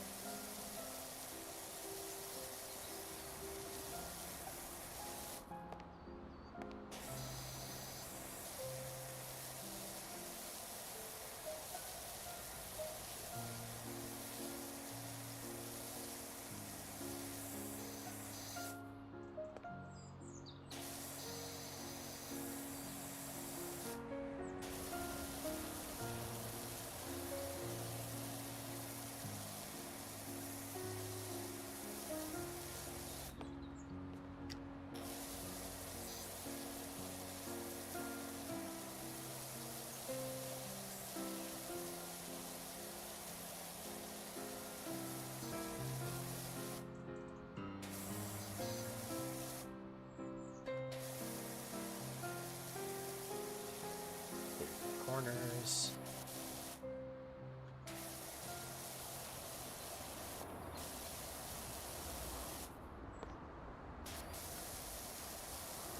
Back in the days of mapping video games with like graph paper and whatnot, one of the things that I was taught to do was break things into like quadrants, so that you could get a stronger description of where you were searching and where you had searched, as opposed to just trying to treat the area as one big thing. Breaking it into parts gives you at least more knowledge and control over what you're doing. And this game very much encourages you, through a full-on game reward mechanism, to clear objects. So defining those objects, finding a way to delineate them so that you can knock those targets out, you are encouraged to do so.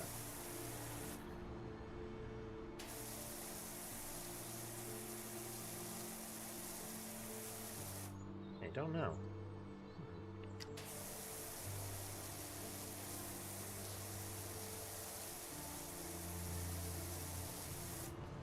Because in the prior one, you got like a stat sheet for the different things. And I didn't see that in the shop this time.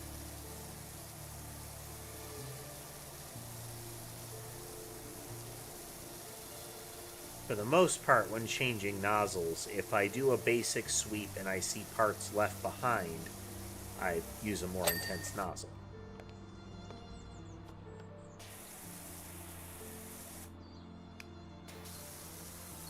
Because I don't want to have to do multiple passes on the same area. It's already easy enough to miss like a little bit.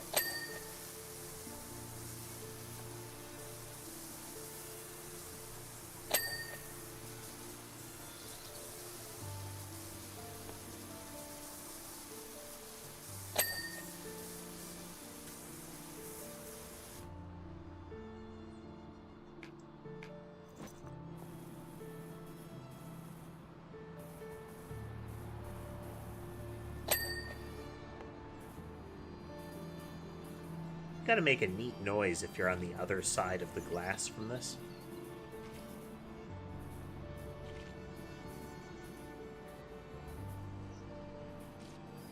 I expect it's got to be a lot like being inside of a car in a car wash when the it's like, you know, little rollers are going over the windows.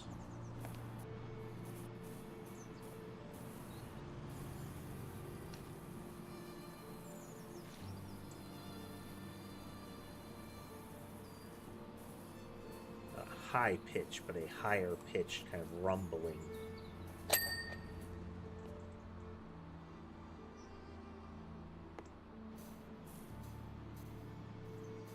There's a whole pattern in there.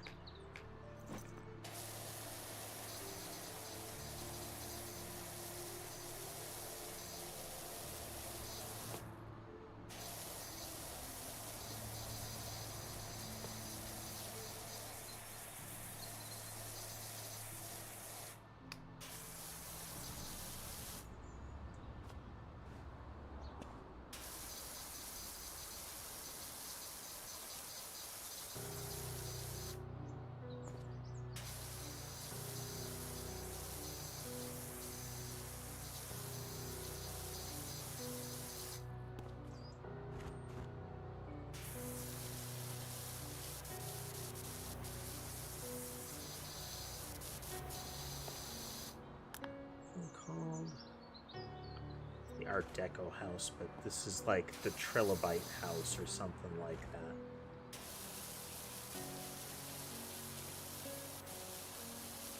Trilobite house feeling like the sort of place you'd encounter in a Lovecraft story.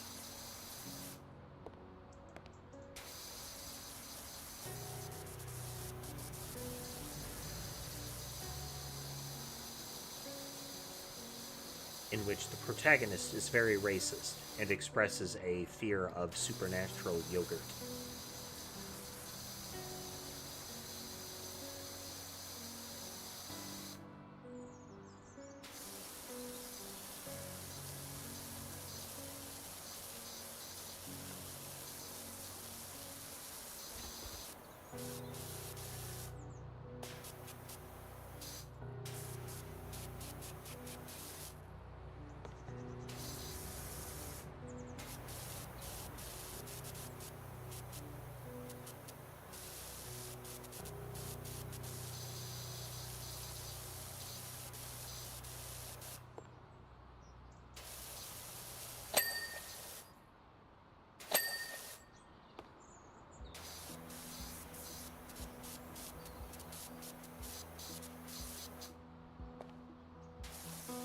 Sometimes it feels like what I need is like a giant version of those low flow, high output kind of shower heads.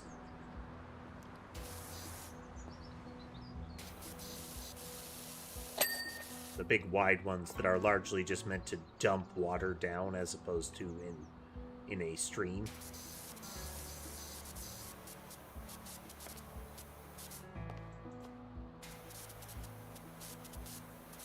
Those things that I've heard touted as being more efficient or something like that, but I wonder if that's actually the case, you know? Or is it just one of those, on paper, it seems like it should use less water?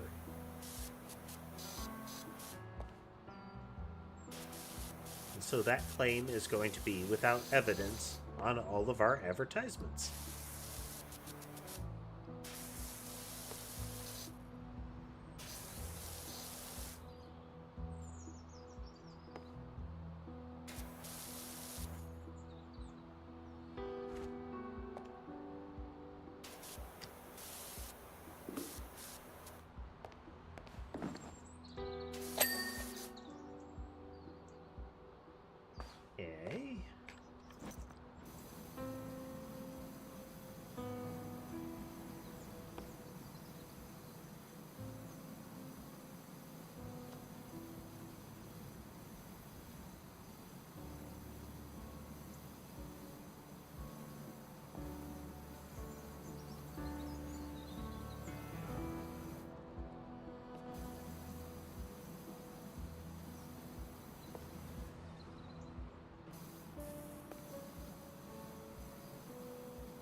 Right, on to the next area.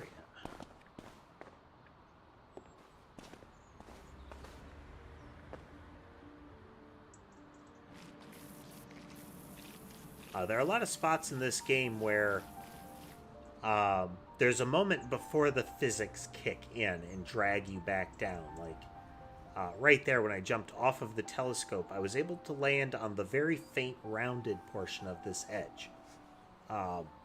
If you just stop there, you'll slide off. But if you jump as soon as your feet catch on that again, you can kick off on the jump and land up on top of it.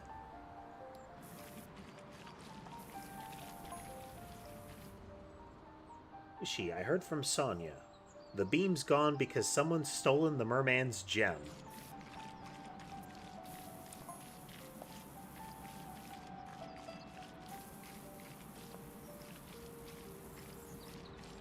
Seems like a bad idea.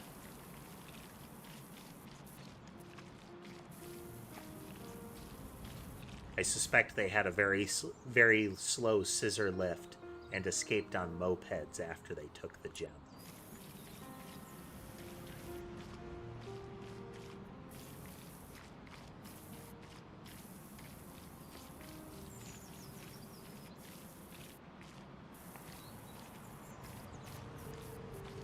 I just love that, though. Real life museum heist, and it played out in one of the most mundane ways ever.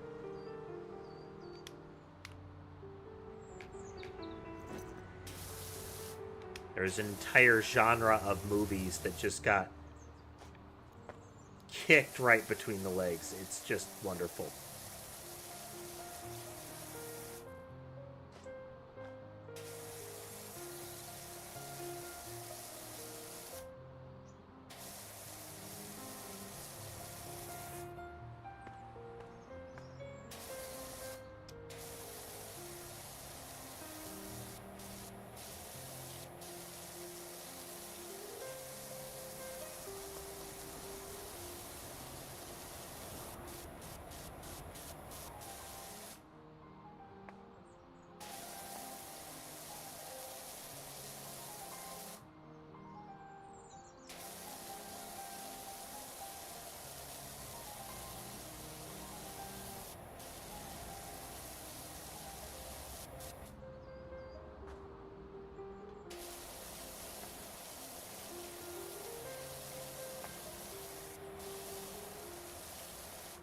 Yeah, so this like crusted on stuff, every now and then when I sweep across it,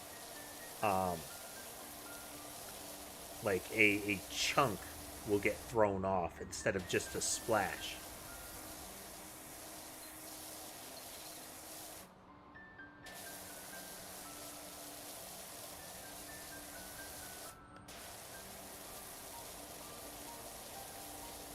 They have stepped up their artificial grime technology game.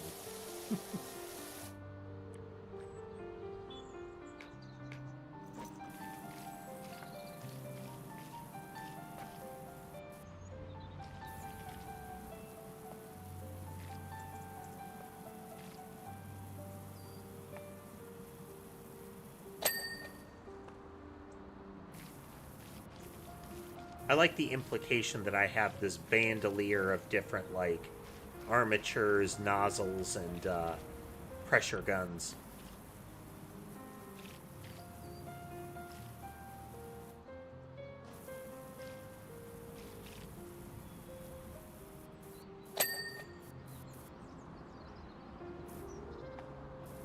When the pressure washer guy finally snaps, there's going to be a moment when everybody thinks he's just pulling out another pressure washer, and then there will be casualties.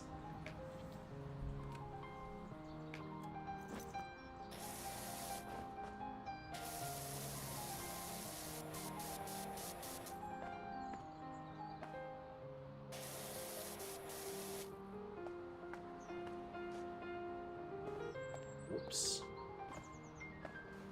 Let's hop up here. Can I get away with this? Almost. Tried to wrap around a little bit during the jump.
Ah, okay, this whole thing is the fin.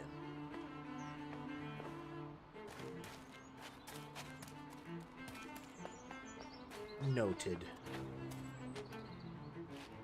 See if I could climb up the scissor lift.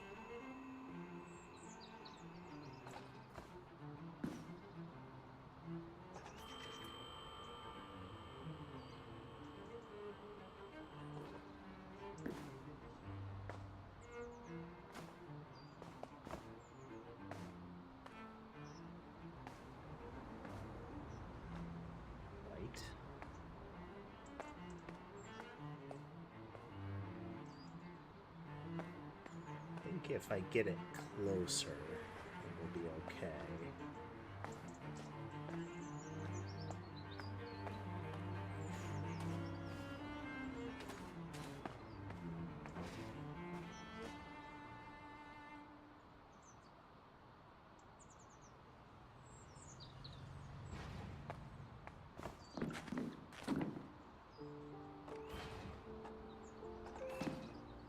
Too close.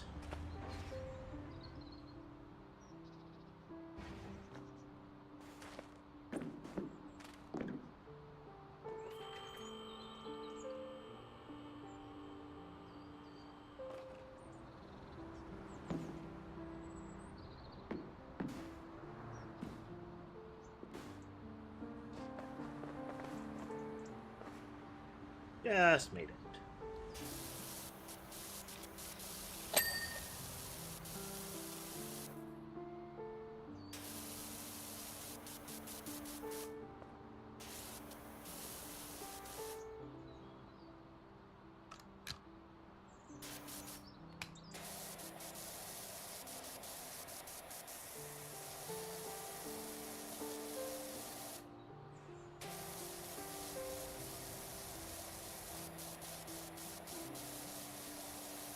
Another nice thing is how much... There's a great deal of time for content in our kind of game time per unit monies in this game. That was true of the last one as well. It's... If you're steadily clearing this, you're getting your money's worth as far as amount of time spent entertained, you know?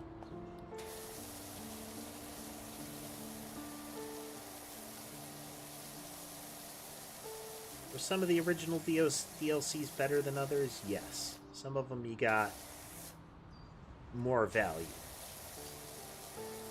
But you could still easily spend, you know, an hour or two and have paid for the price, gotten what you paid for.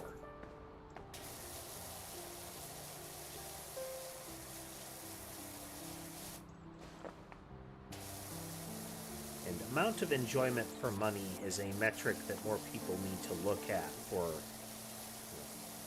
any sort of entertainment purchase.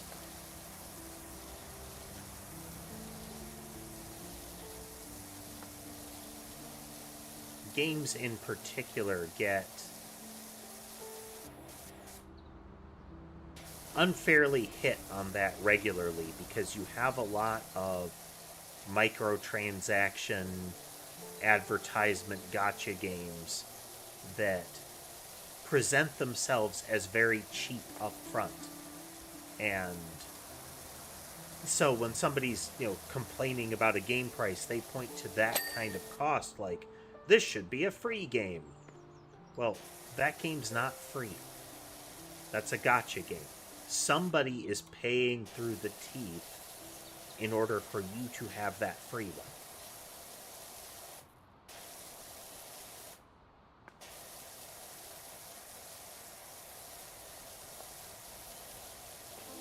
That doesn't mean that that kind of game can't have lots of valuable content. But they're not actually free.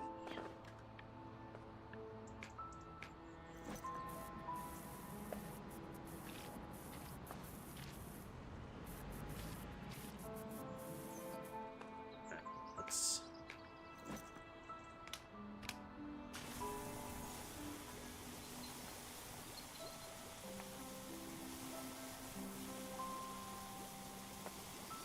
Deploy the soap.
Grubby scrub.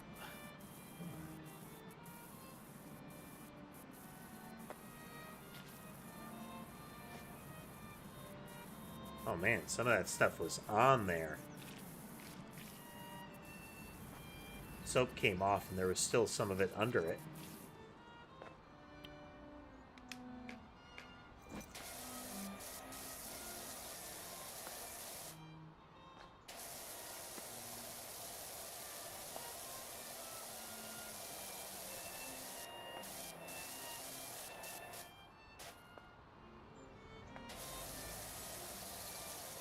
Simulation games, though, do sometimes lead to some hilarious terminology. Where you'll be talking about something in terms of the in-game mechanics, as it in the same way that you would talk about much more overt video game mechanics.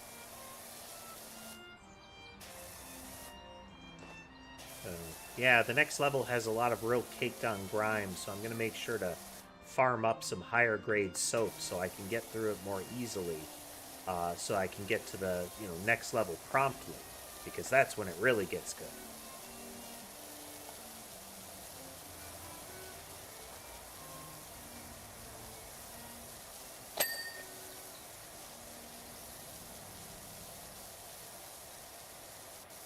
Reminded of like Final Fantasy XIV cooking, Well,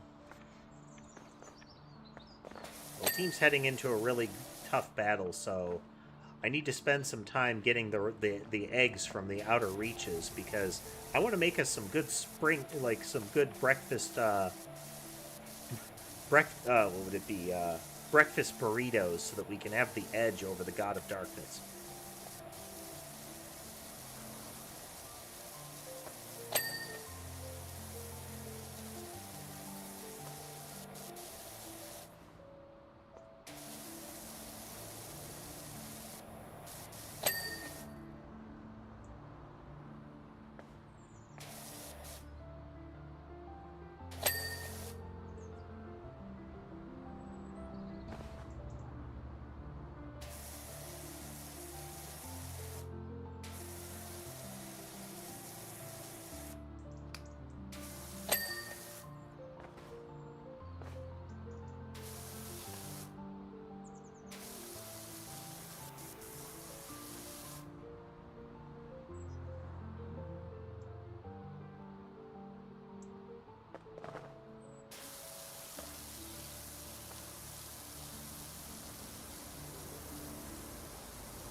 This is also a game where just one more, I'm just going to finish this level, or just one more level is worse than reading a book before bed, you know? Just one more chapter turns into, well, I might as well just finish the book now very easily. Just one more level on this is like hours.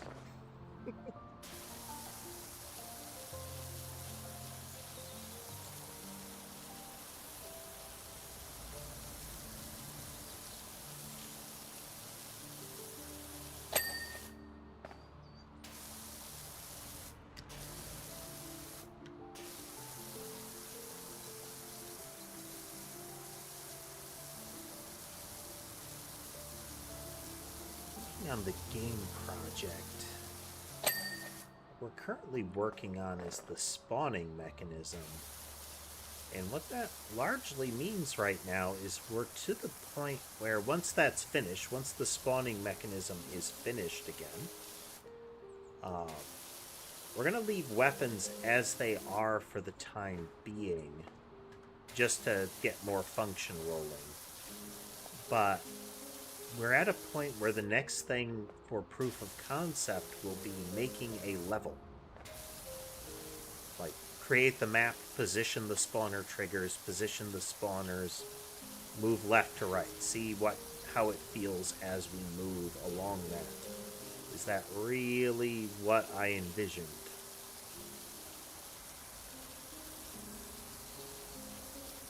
And then we get some refinement and maybe revisit things like how the weapons are actually structured.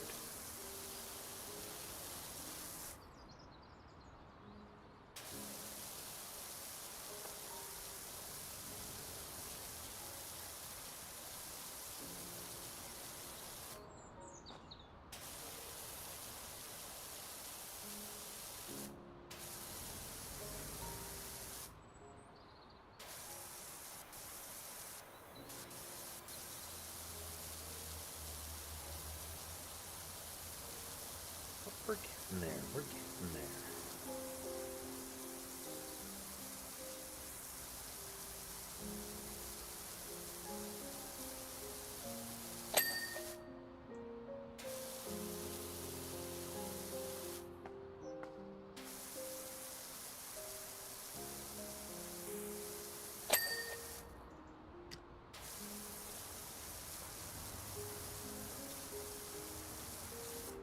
I'm paying attention so I don't throw myself off the roof as I'm trying to sidestep.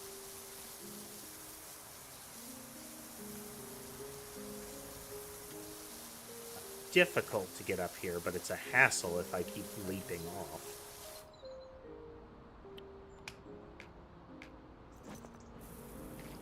What a thunk. Falling off of a roof can make your work slow down quite a bit.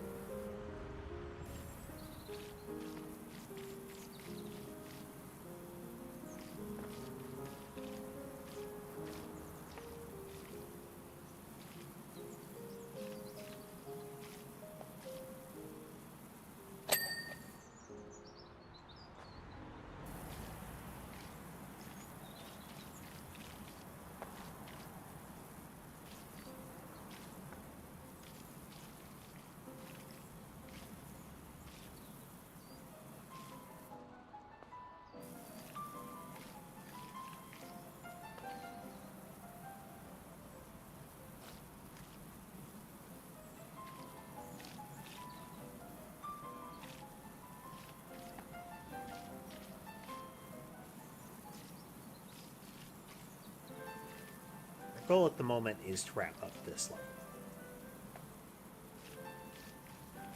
There's 95%. That's big enough level. 95% is a non-trivial amount of stuff to get done.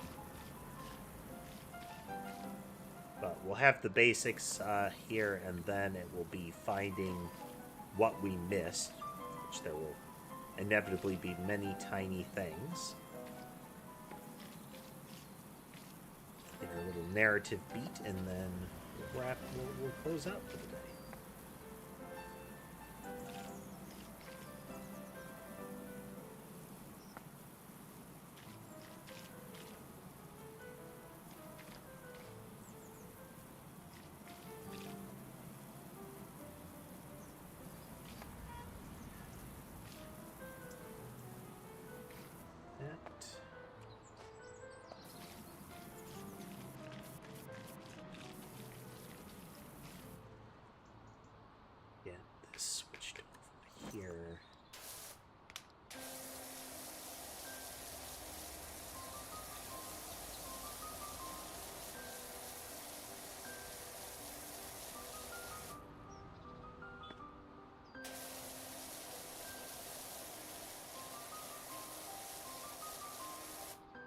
I wonder if the ex-mayor's big announcement is, haha, got your gem.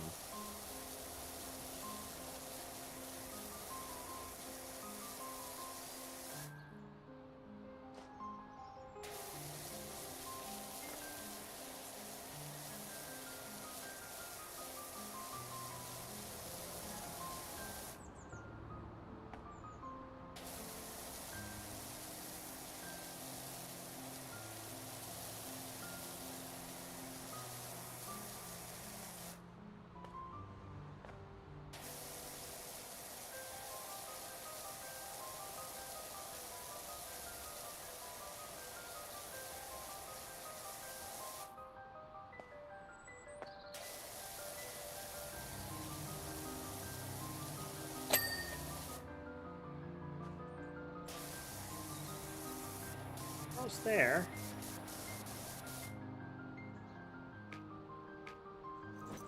We are definitely going to have our price of admission well spent on this game, I think.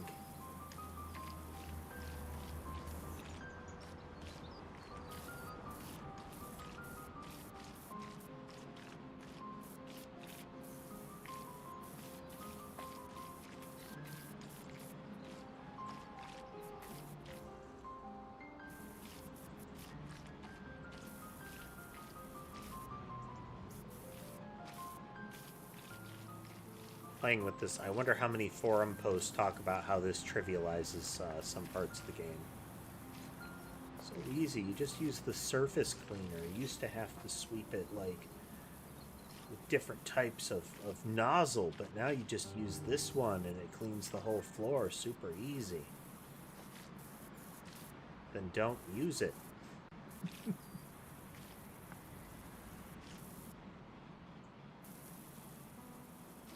Like to compete with other people, then ban it in the competition.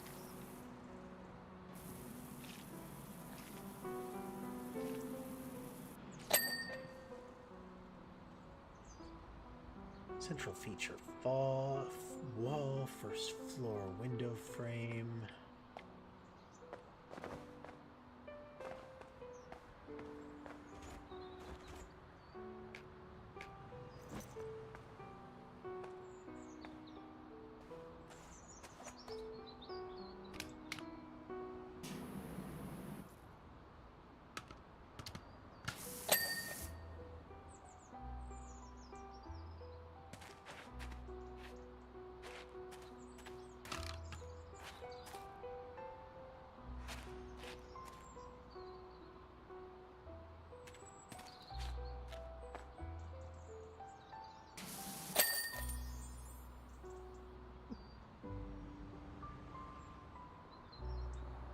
Time lapse, go.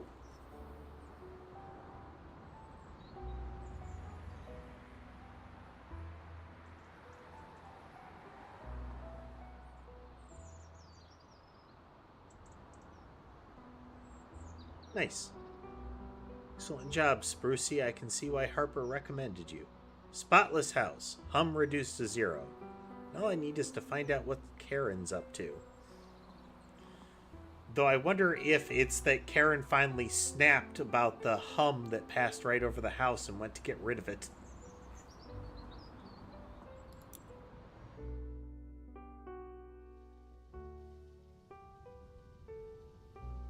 So in the shop, there's the furniture catalog, and essentially you buy grubby furniture and then can place it around your base.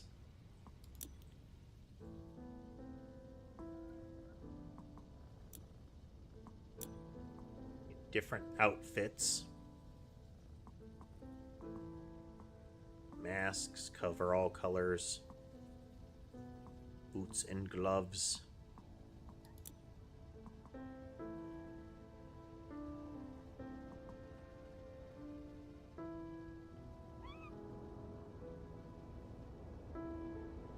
So we won't have any of the extras with the upgrade, the Prima Vista 2 here.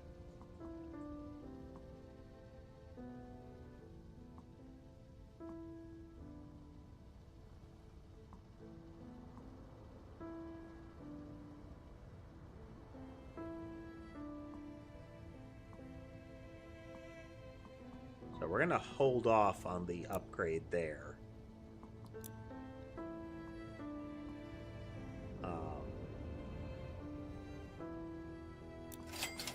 We're going to spend on the surface cleaner heads.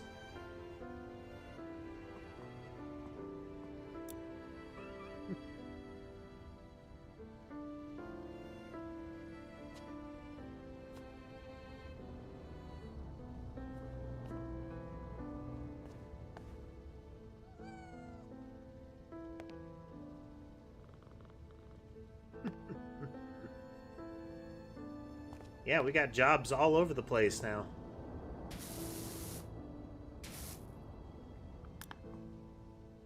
All right, though.